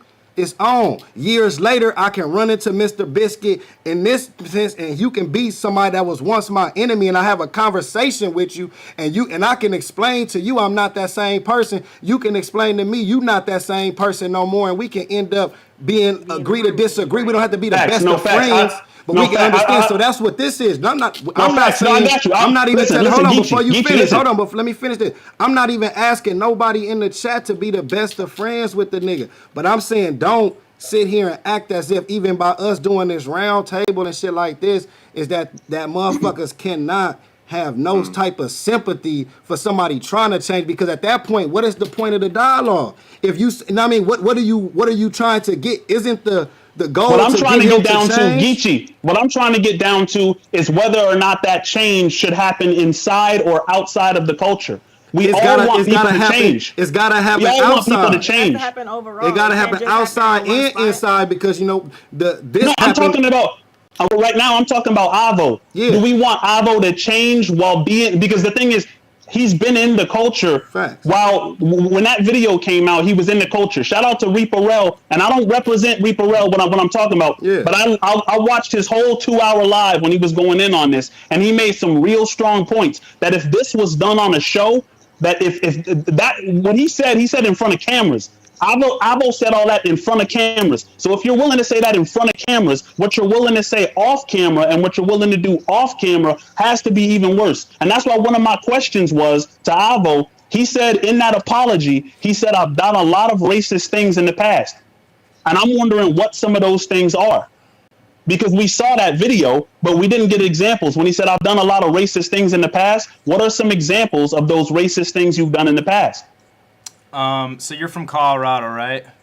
Yeah. And I'm from northern Colorado too, bro. I know exactly what you're talking about. Okay, I was in the so oil fields. I was fracking. I grew up in Castle Rock. I actually was born in Colorado Springs. So, and then I moved to Castle Rock. So I'm from an environment where there's like 0 black people. And I've made jokes growing up at the expense of black people. I've said things that I'm incredibly remorseful of. I can't, like, it's so long ago. It's not like I'm like, when I was in Billy's house, I know that I said this exactly to this person at all. I can remember specifically, actually, if you guys really, like, another friend of mine from Colorado, I remember specifically in college, he was out, and he's mixed, he's half black, and he's Mexican. And one of my friends who's Mexican used the N-word with a hard R at the end of it, and my friend checked him, and I didn't check him. So that's another instance of me not standing up to, like, one of my homies who was saying something incredibly racist. What else? I'm trying to remember, but it's hard for me to, like, remember exact things. Okay, no, Avo, I appreciate you. First of all, I want to say this.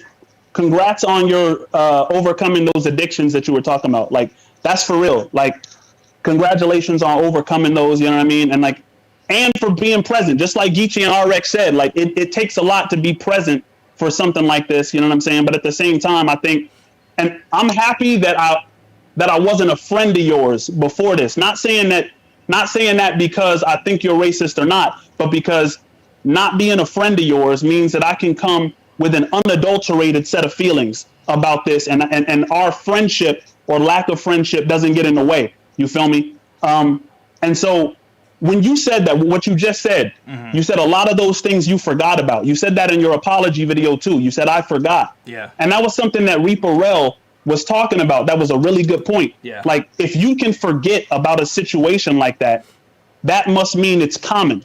It means that it's not the first time that it's happened. Like, if something like that were to happen and I was surrounded by people who were blatantly racist or blatantly against my ideology, and I was sitting around those group of people agreeing with them on camera, I would not forget about that. So if you forgot about that situation, how common was it? Like, that must have been a common theme in your life, talking about that and talking like that. Am I wrong? It speaks to the level of who I am today, the path I'm on today, how I wouldn't let shit fly today as opposed to in the past, because in the past it would be insignificant for me because I don't have the perspective I have now. Same way I would correct somebody saying the F word in front of me now, or same way I would correct anybody talking about something extremely misogynistic. Like, I've said the F word a lot, and that's something that, like, I can't remember every single time I've done that, you know, and it doesn't mean I don't think that's incorrect. It's just that I'm on a different path and I have a different perspective now than I did. Does it make sense? Does it make sense to you? I'm sorry, I'm gonna let you talk. Does it make sense to you for me to say it's hard for me to believe that behind closed doors, in front of that same crowd, you would fight for me today if in the past it was so common that you forgot about it? If in the past it was so common that you talked like that about us that you forgot about it today, how should I believe that today you would actually go to complete 180 and defend us against those kind of things? You know what I'm saying? I'm not saying that you would or would not. You feel me? But Yeah, no, I mean, appreciate your, yeah. I think you can feel however you question. feel, my friend. Like you can have that perspective because based on the evidence that you're given, I can see you coming to that standpoint for sure. Like 100%, completely understand. I'm not here to be like, no, you should feel this because of this at all. Completely understand how you come to that conclusion, especially with me saying that I've probably have done racist thing. I have made racist remarks growing up, and especially saying that you haven't seen what those are, you haven't seen what that situation is. So yeah, I completely understand. Like that makes a lot of sense actually. Okay, so Only thing I was going to say is whether or not these white folks can give you specific examples, you can rest assured that they have something like that video in Avocado's history or something much worse. Like, if you know a white male, they definitely have they're definitely guilty of doing that same type of shit. Like, or if it's not them directly, it's somebody that they know that's close to them. You know what I'm saying? Yeah. Can you say that again? I missed that. My bad. Me? Oh, I'm saying like if that person wasn't saying those things, maybe it's somebody that they know, like their father, their grandfather, or somebody. Because I can honestly say that I want to say like 2 European friends, like they are like, I grew up with them since like a teenager, and I still keep in touch with them today. And their family is super nice. I just know like they're not super prejudiced or nothing like that. Like they're super, super nice people. And I've always been distrusting because of the stories that I share with y'all of how I was approached by European people. So this girl I know, I'm cool with her to this day. And she told me like, oh, my family are activists and they've always been against racism. And her mom and dad were just so against that kind of stuff. But they had grandparents who were not like them, but they came from a different time period. Hey, is Biscuit still here though? Yeah, I'm here, right? Yeah, I'm here. What's up? Hey, so look, boom. I ain't even really trying to be arguing with you or nothing either though. Like I think we having a good dialogue. You know what I'm saying? I think so. Yeah. I don't want that to be out of context, like because we both was getting loud or whatnot that we was arguing. Because I just think we both was passionate about our point. You know what I mean? Like, yeah, it's a complicated issue. Yeah, it's a complicated issue. So I wanted to make sure I said that. But going back to the point of the change, I just want to ask you this just you personally, because I know what I said, I've forgiven, and I know you, like you said, you not is you can give an unbiased, you know what I mean, unfiltered answer to this question. Like, even if you seen steps of him changing, right, so to speak, like whatever those steps that you feel like are accountable for you, would you even still trust it? Or would it just look like it's just I'm just trying to do this just so I don't look racist? Like, first of all, like to answer that question, first of all, forgiveness is about me. I want to forgive somebody so that I'm not carrying something around. It's not for them. Like me forgiving somebody is not alleviating a weight off of their shoulder. Like whatever they do with that is on them. Like I get that off of my shoulders, and that's the reason I forgive somebody. Their change and whether you feel me, like whether somebody can change. You can't see. That's what's so sketchy about racism is you can't actually see it. Like people would look at Avo, and I don't know whether he's racist or not, or to what degree he still is. It's not something that can be seen. Like you remember Donald Sterling and the controversy about him being a racist, NBA team owner. You know what I'm saying? He's working around black people too all the time, but he's racist and he's just pulling money. We're a talented community. We're extremely talented. There's a lot of money to get off of us, whether black people can sing, whether we can dance, whether we can rap, whether we can act, whatever we do, there's a lot of money that the white culture can glean off of us. It's been happening since forever. You know what I'm saying? Since we were introduced into this country. Yeah, since slavery. It's been happening since the jump. And I wanted to educate people on, if I could have a floor for like 2 minutes, Go ahead. Meritorious manumission. Meritorious manumission was a slave law that said if a slave made a white person money, he could get his freedom. If a slave ratted on another slave who ran off and they caught that slave and brought him back, he could get his freedom. Now, they usually didn't give the freedom. They would give like an apple or a granola bar, some bro gains or something like that. But that was meritorious manumission. It taught us not to fight for each other. It taught us not to value each other. Like, and that carries on to this day. Like, it's a lot of Willie Lynch syndrome going on. I'm not talking about you, Gotti. I'm not talking about you, RX. I appreciate the conversation. I appreciate the dialogue. But it's something I'm passionate about because there's a lot of people that say that'll sit there and say, so, oh, you know, we need to give this person another chance. We need to recognize that they can change. And I recognize that people can change. And I need forgiveness just as much as the next man. But does that forgiveness happen within the culture? Like, does it happen? Like, if I'm doing something that negatively affects, you know what I'm saying, the black community, I should make my change outside the black community. Yeah. I shouldn't say, hey, I know I was caught. I know I was exposed. So let me stay in the black community while I process my change. Yeah. No, I need to go outside of the community and the thing is, and it's difficult with Avo because it's been 5 to 7 years. You know what I'm saying? So maybe that change has already been made. But that apology that he put up there, man, like I agree with what B-Dot said in his statement. That apology wasn't it.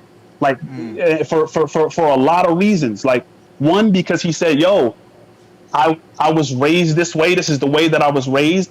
You know, all white people are a little bit racist. I've done a lot of racist things in my past. I forgot. Words like that stick in my mind. You know what I'm saying? Like that's deep. You know what I'm saying? It's not stick in your mind is what?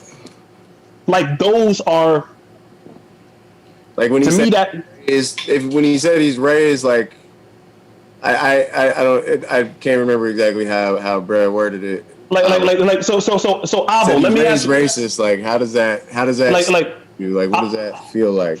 No, yeah, I feel you, Pass. Like if I were to ask Avo, if I were to ask you right now, the people who raised you, like you said, some of the people who raised you, some of the people who you were around in those communities were racist.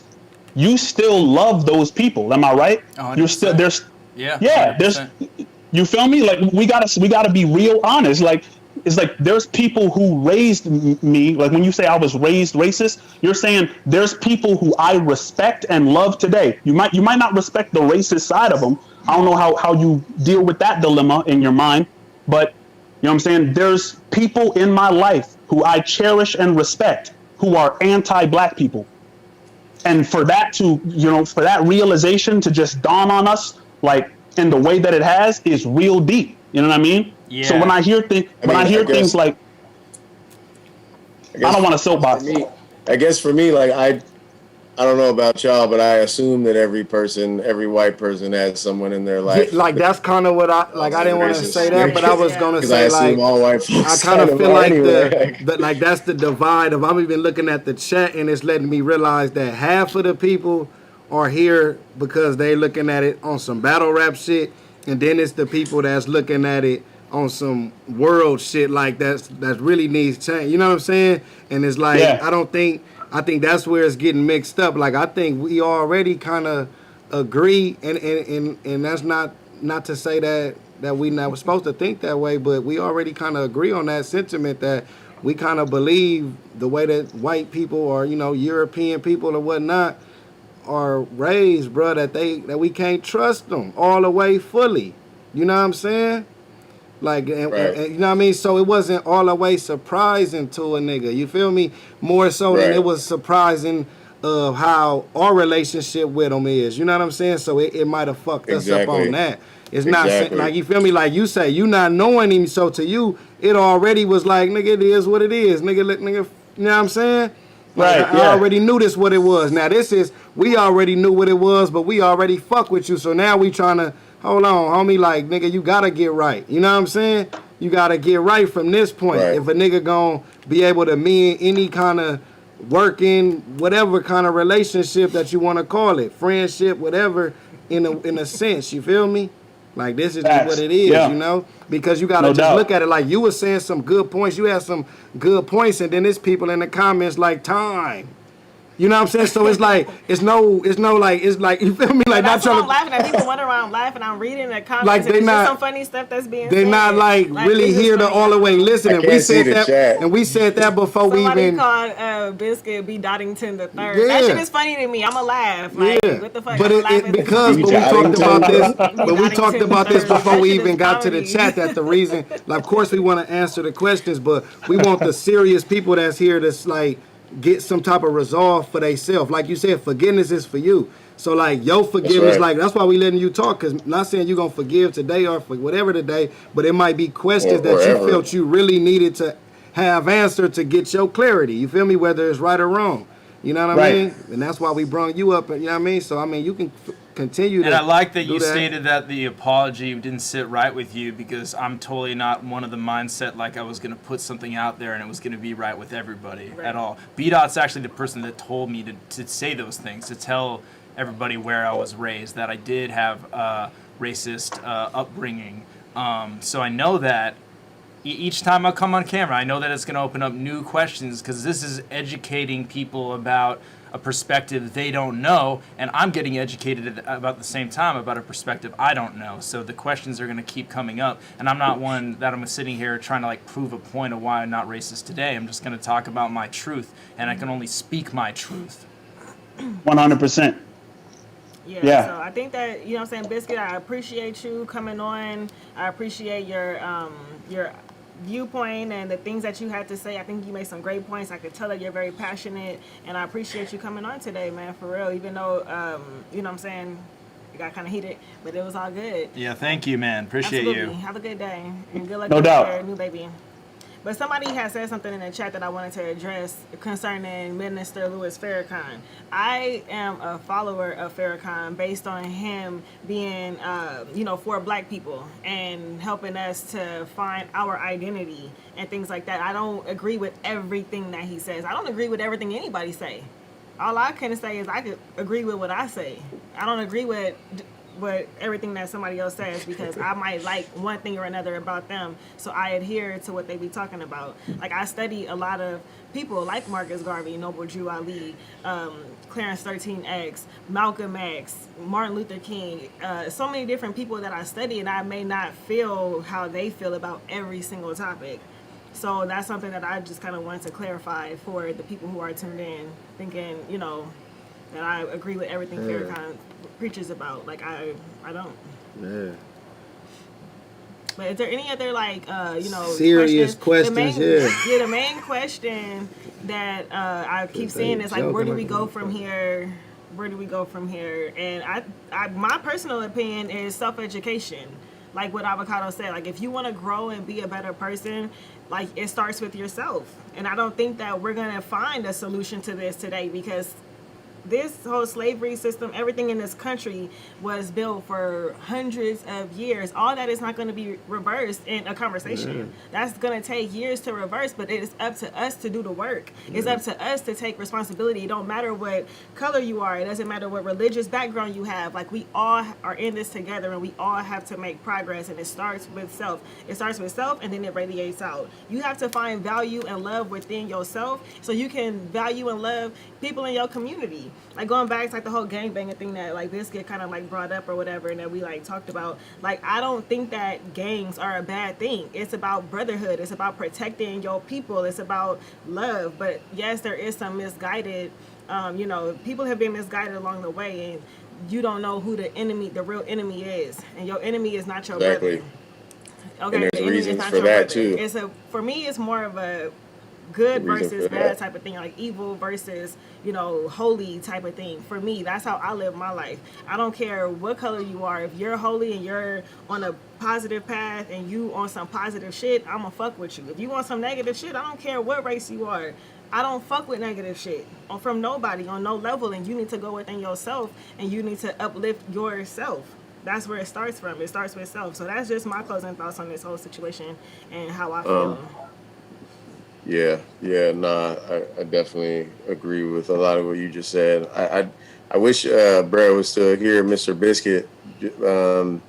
because there definitely was something that he said that I kind of want to disagree with, I guess, which is that, you know, like as the black community, we like don't stand in unity and stuff. Like, I just think that's not true. You know, like there's like a hypersensitivity to like black folks coming to a white man's defense, so to speak. But like, I definitely don't think you could say a blanket statement about the black community like is like that. Like being like, we're the only community. That's just not true. You know, I think we're hypersensitive too when we maybe do something that appears to come to somebody's defense. I don't think that what we're doing today is coming to Avo's defense. You know what I'm saying? Like, I really don't think it was got on here. It was like defending what he did or defending that shit But whatsoever. that's the lost part of the whole thing where I'm saying, You know what I mean? people that's not, they're not fully listening. Some are though, like, and salute to those who came in with open mind, open ears, and really listen to everything, not just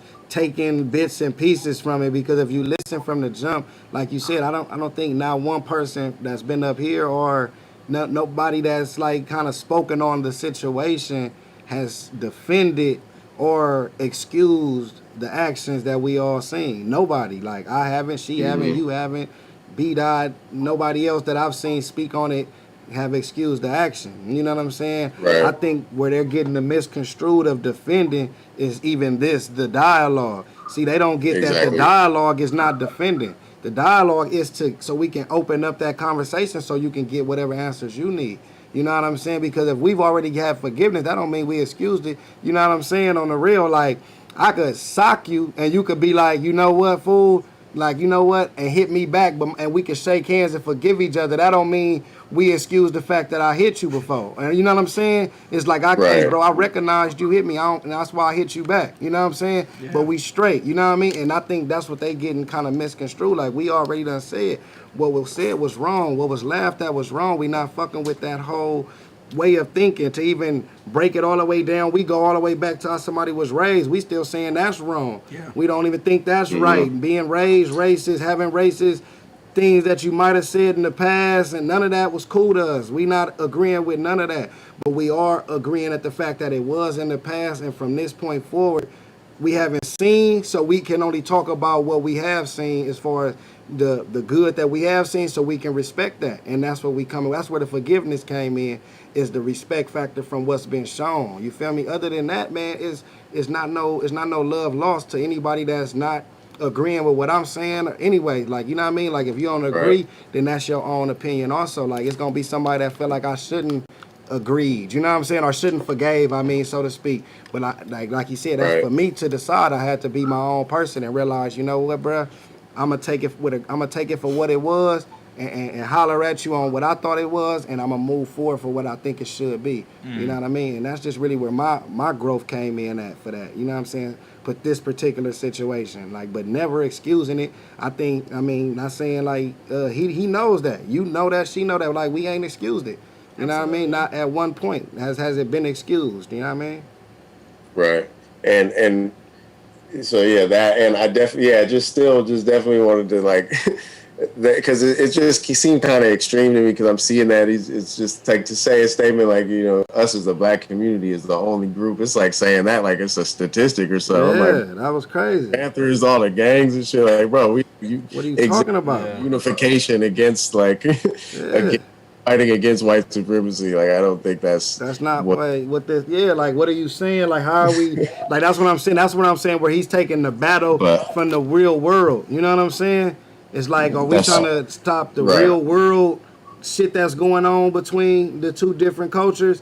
Or are you just talking about this particular situation? Like, you know what I'm saying? Like, black people not getting along on this situation. You talking about Cal and Verb arguing? Like, is that literally what you judging black community not getting along with? Is two dudes that are booked for a fucking battle arguing over some shit? Like, that's what I'm saying. It gets lost. That's why I didn't want to come up here, because I'm like, this is all battle rap to these people, the fans included. Exactly. Everybody in the comments is, watch what at GEECHI's next battle, the angles are gonna fly. I got millions of DMs right now, like, man, be ready for rebuttals. And like, what the fuck are you talking? Like, you know what I'm saying? Like, saying I'm canceled. It's just so weak, man. Like, it's like that's not the point. It's like getting me out of. That's what I'm saying. We're not even trying to stop him from being canceled. Yeah. let me Yeah. say this right now. Yeah. If bruh is canceled, bruh is canceled. Yeah. You know what I'm saying? Like, I'm not even stopping that. Yeah. Like I'm gonna be on record saying that. I like not like that, but it ain't me. And Yeah. if you cancel me, he can't stop that. You can't stop. You know what I'm saying? If you cancel her, cancel Right. like we can't bring nobody out of being canceled. If a motherfucker canceled, they cancel. Don't show up. Don't watch his show. If he go live again, don't watch it. Do whatever you got to do to make your point across. But this was the dialogue for those people who felt as the Right. need that they had shit It's- they wanted to get off their chest and get an understanding on what they saw and get that clarity. That's it. That's all it is. We not bringing no cape trying to save nobody, no nothing. You know what I'm saying? We all finna go back and do whatever the fuck we do once we leave here. You dig what I'm saying? So like, if we like I say, if you believe That once we part, leave bro. here, he gonna go back to toasting and laughing at racist jokes, then you gonna leave here believing that. If you leave here believing like bruh done changed within that time, and I don't think he's on that no more, he genuine and sincere in his apology, you gonna leave here believing that. Anything else about the battle rap side of it, the culture canceling, the will he ever battle and film battles, we don't care about that. This ain't about fucking battle rap right here. You know what I'm saying? We're not thinking about the battle shit. If you hurt because of battling, then you shouldn't be here. We was hurt because of the shit that was said about black fathers. Yeah. That's That's what it. we heard about. Yeah. That's what That's the fuck it. the whole dialogue. We wanted to make sure he understood that's not funny. Nothing about that is funny. It's nothing to laugh about no black, nothing. Black fathers, you know why black fathers don't be there sometimes? Because they get killed. You dig what I'm saying? I got homeboys that got kids that done got killed. So they kid gonna grow up without a black father. Or they take chances because of the shit, can't get jobs and shit like that. Next thing you know, they in jail. So they can't be a father. They gotta be a father from behind the walls. Or sometimes it be fucked up situations within him and that woman wanna allow him to be a father. So he gotta fight harder within that. Sometimes it's other factors. So that's why that resonated with us because, like you said earlier, we are great fathers. So the ones who ain't is probably a reason, and it's not because of us. It's systematic, it's ways and shit that went into that. So for us who are able to do that, we gonna fight our hardest to get that stigma off so that shit not even a joke anyway. Because like you said, we didn't even think it was funny. It's not a joke to us not being a black father, because if somebody said that to us now, like I say, it was 6 years ago is the thing that saved us, because if the joke would have been 2 weeks ago, we wouldn't even be sitting here with you, bro. Yeah, for real. I You dig what I'm saying? If we Yeah. didn't see, we wouldn't be here. so, I you know what I wouldn't be mean? able to do Exactly, because then it's like, Yeah. nah, if it wasn't nowhere signs right. of growth, when you doing your ruin your hour, where you talk Right. about growth and maturation and things of that nature, where us being around you in different lights and you giving back and help by you even letting the money from this get donated to a black-owned charity, whatever that we choose, then we wouldn't even be having this conversation if this was 2 weeks ago. You know what I mean? And so, and that's something that that's what we want to get understood. We're not excusing anything, but this was something that happened a while ago, and that's why we're willing to give the benefit of the doubt. It's with anybody. You know what I'm saying? If anybody that you fuck with done something a while ago, that's why only reason why I got not upset, but with him when it was like, if all them whatever them fucking what do you call that shit, like on the real, I've been drinking, no bullshit, but that's why I'm kind of talking seriously and passionate, because I've been up all night, my nigga. Like I wasn't gonna come, I was so on last night with my peoples turning up, doing what we do, but like that's neither you here nor good, there. bro. You know what I'm saying? You The good. little shit he was giving those fucking Analogies. examples, analogies, Yeah. he was giving analogies about, oh, what if a teacher said they like that's don't make you're trying to make something that it ain't. You dig what I'm saying? Now, if 6 years ago, now he can't say the word, but if 6 years ago he would have been on camera and they would have been saying those niggers ain't good fathers, I still probably wouldn't come talk to you, because that word I'm not excusing from no white person thinking that it's cool to say that. But the fact, okay, that we can look at it like, okay, it wasn't that deep in that sense, as far as it wasn't as bad as some of the shit we done seen in the past from other motherfuckers that we done let slide. You know what I'm saying? Like, so, okay, can we take away our personal feelings from it and just look at it for what it really was? A motherfucker made a tasteless joke, a bitch ass joke, a nigga laughed at some bullshit. You dig what I'm saying? All right, don't laugh at that. Don't make those jokes no more. Bro, we gonna change from that point. You dig what I'm saying? I already haven't been laughing at those jokes. I already haven't been doing that. Okay, we see that. We see the timeline from this. Okay, so now we can kind of accept it a little bit more. You feel me? So that's all it is, bruh. That's it. It's a timeline. He showed improve. He's still showing improving. That's all we can do is go from this point and from that point and continue to show. It's nothing else you really can do. All he really can do is listen. Any way at the end of the day, because how much really can he say to us? Like at the end of the day, because we the ones upset. So even like with the apology, it's only so much apologizing you can do because what else? Like how many, like you could say sorry a million different ways, but we gotta get our point across. Like it's like, cause you could say sorry, like he said, he didn't even like his apology. You know what I'm saying? That's news to him. He thought he probably said some cool shit. You know what I mean? Like, nah, feel me though? Like, he thought he said the right shit. It's niggas that's like, nigga, what the fuck? That shit didn't make sense. That's because right now it's nothing to be said. It's only to listen so you can understand that why we upset. And it's not on just this battle rap shit, man. People dying, getting shot daily. It's the climate, cuz. It's the climate, man. We already upset. We taking too many losses. We looking for a win. This is a win. Canceling you is a little bit of a win for the justice we ain't getting for them black boys and girls that's getting killed by the police. Yeah. So we like, fuck it. Nigga, cancel cuz. Let's at least get this nigga out of here. You know what I mean? We can't get no win nowhere else. They not arresting George Floyd killers and convicted them yet. You feel me? Breonna Taylor killers is still on the loose. You feel what I'm saying? Jacob Blake just got shot. You feel what I'm saying? Like, we seeing all this. You feel me? A motherfucker just did some crazy ass shit. Nigga, white boy shot up some shit somewhere else, and motherfuckers ain't got convicted of this shit yet. Probably gonna walk. You know what I mean? So we seeing this all the time, and we taking too many L's. So this is to us, these motherfuckers, this is just a win.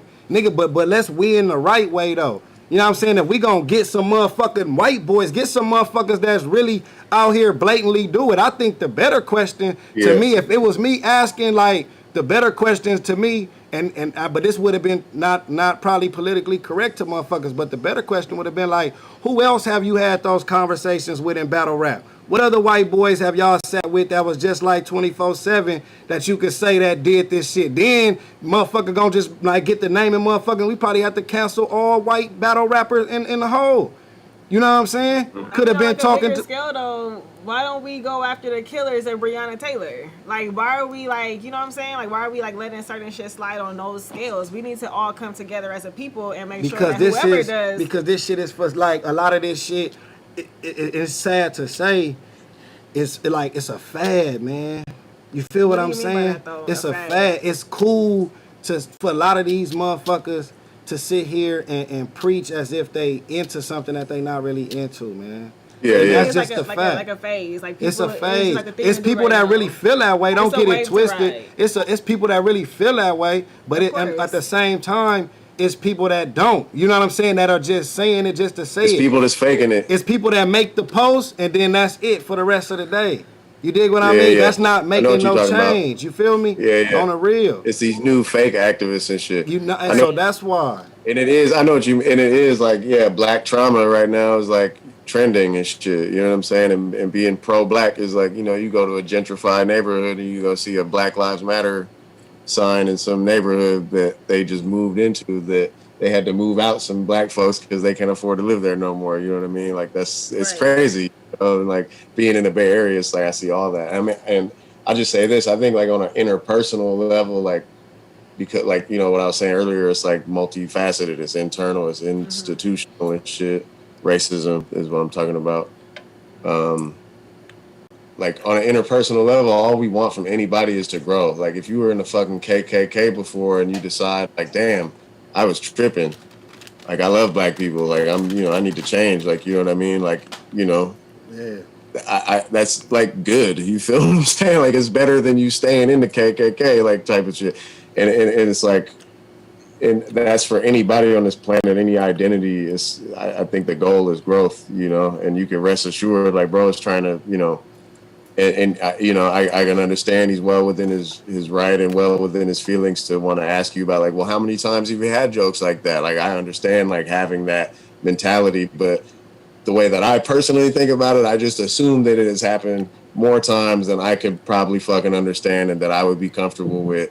and that Even, yeah, exactly. be moving from there. You feel me? Like I don't really need to know. Like me personally, I'm like I don't need to know every instance. Like I knew it was there. You know what I'm saying? And so it's like let's you know. And if you were somebody else, like what GEECHI was saying, if it was 2 weeks ago, or if it was like if we hadn't seen this other shit that you've been doing, or haven't seen you practicing or trying to learn to be an ally, this conversation wouldn't happen. You know what I'm saying? Like it Right. probably wouldn't happen. It'd be like, oh, he's up out of here. Oh, that dude Avo, what? He's up out of here for that. You know what I mean? But it's like I said, it's a complicated thing, and it's complicated from individual to individual. And forgiveness is internal, like what Brett said. It isn't about absolvement of your behavior or anybody. That's like how forgiveness works, in my view. You know what I mean? My perspective, it's like you forgive for yourself. You know, you don't really forgive because Forgive you're on account of other people. still and hate shit. that person. Yeah. But Be yourself. anyway, I just wanted to say that. Yeah. Absolutely. Well, yeah, that's a lot to take in. Yeah, I mean, I don't really know what else to say. From I guess the question about like where do we go from here? I can't answer that question because I don't know. You know, if anything, if it was up to me, honestly, I'd probably step out of the battle rap community. Like if that's the thing to do, I completely understand that. You know, I'm a guest in this culture, and I've been welcomed with very open arms into this.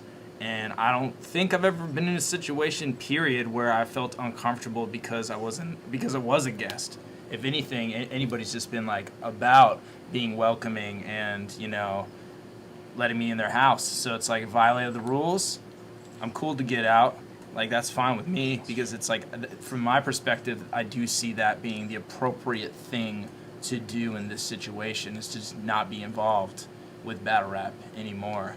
So if that's the action to go about, I think that would be totally okay from my perspective. I'm not trying to be like, let's get over this so I can get back to regular scheduled programming. This changes everything in my entire life. You guys dug up tweets from my ex-girlfriend of 10 years ago. I had to be on the phone with her until 5 a.m. the other night because she has anxiety, and I was calming her down. Like, and I haven't talked to her in a really long time, and my whole sobriety is about breaking up with her. So my parents are affected. Like, I'm not trying to pity party or anything like that. To hear this, Talk your honestly. shit. Yeah, but this is not just a hiccup in the road for me at all. I know there's people saying that, and I appreciate that because I know that comes from a place of love. But this is a big fucking deal for me, and I want to address it like that. And if this changes my whole life, if I'm not able to do the thing I love anymore, that is appropriate because I violated the house that love was built on. So yeah, I mean, that's just kind of where my perspective sits right now on the future, going forward. So yeah. Yeah, I definitely agree with Avocado. I'm glad that you were able to say that and that you're just being honest with everybody. And that right there shows growth. To me, that shows growth. It shows that you have been working on yourself and you have been growing from the person that you were before. Yeah. I mean, we all, a lot of people have. You know what I'm saying? So Yeah. it's like, I think that's where we have to just get back to. It starts with self.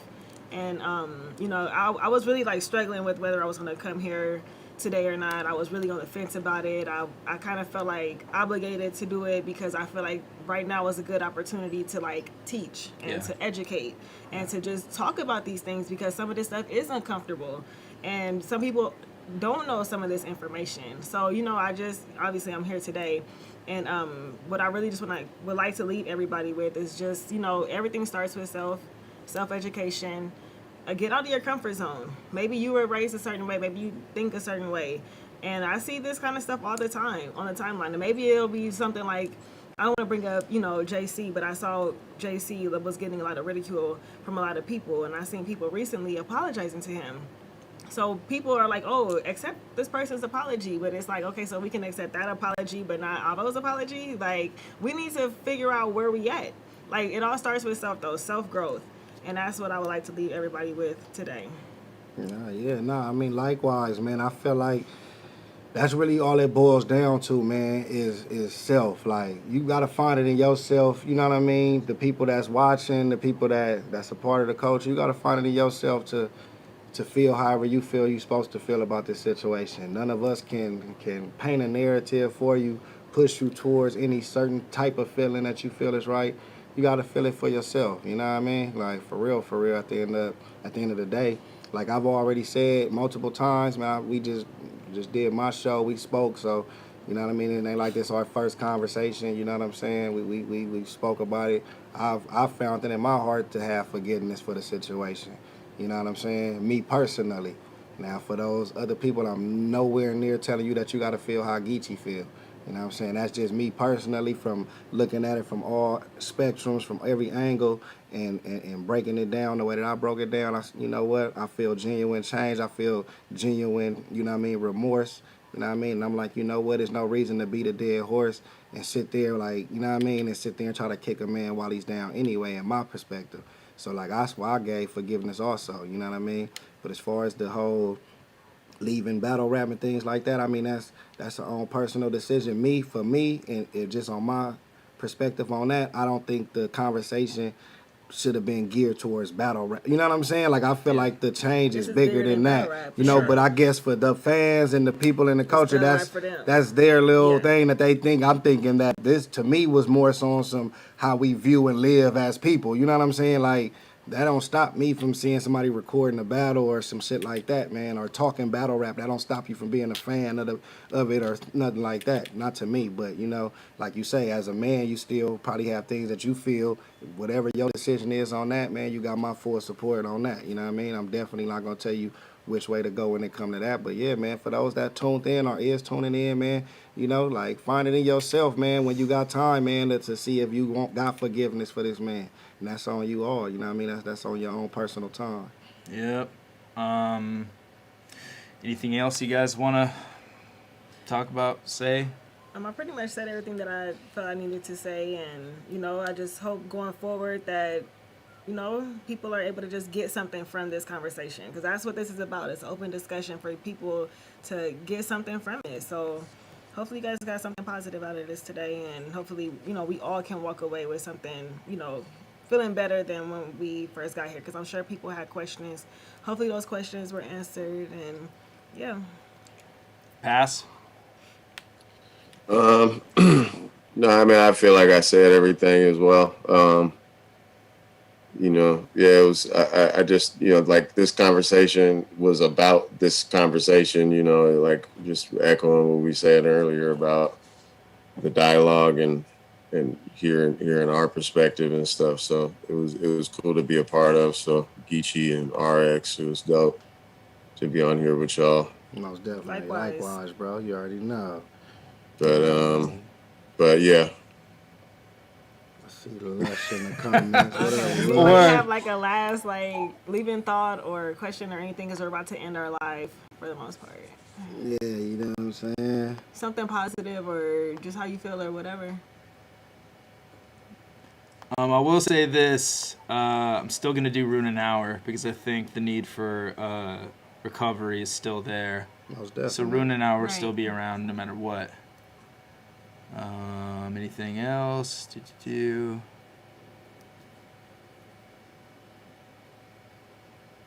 don't really see All right, anything. I don't really see any Yeah, anything to man. answer. It's also going All so right. fast. Oh my Yeah, God. it's going pretty wild. I don't have the rest. Pass. Thank you so much for coming by, man.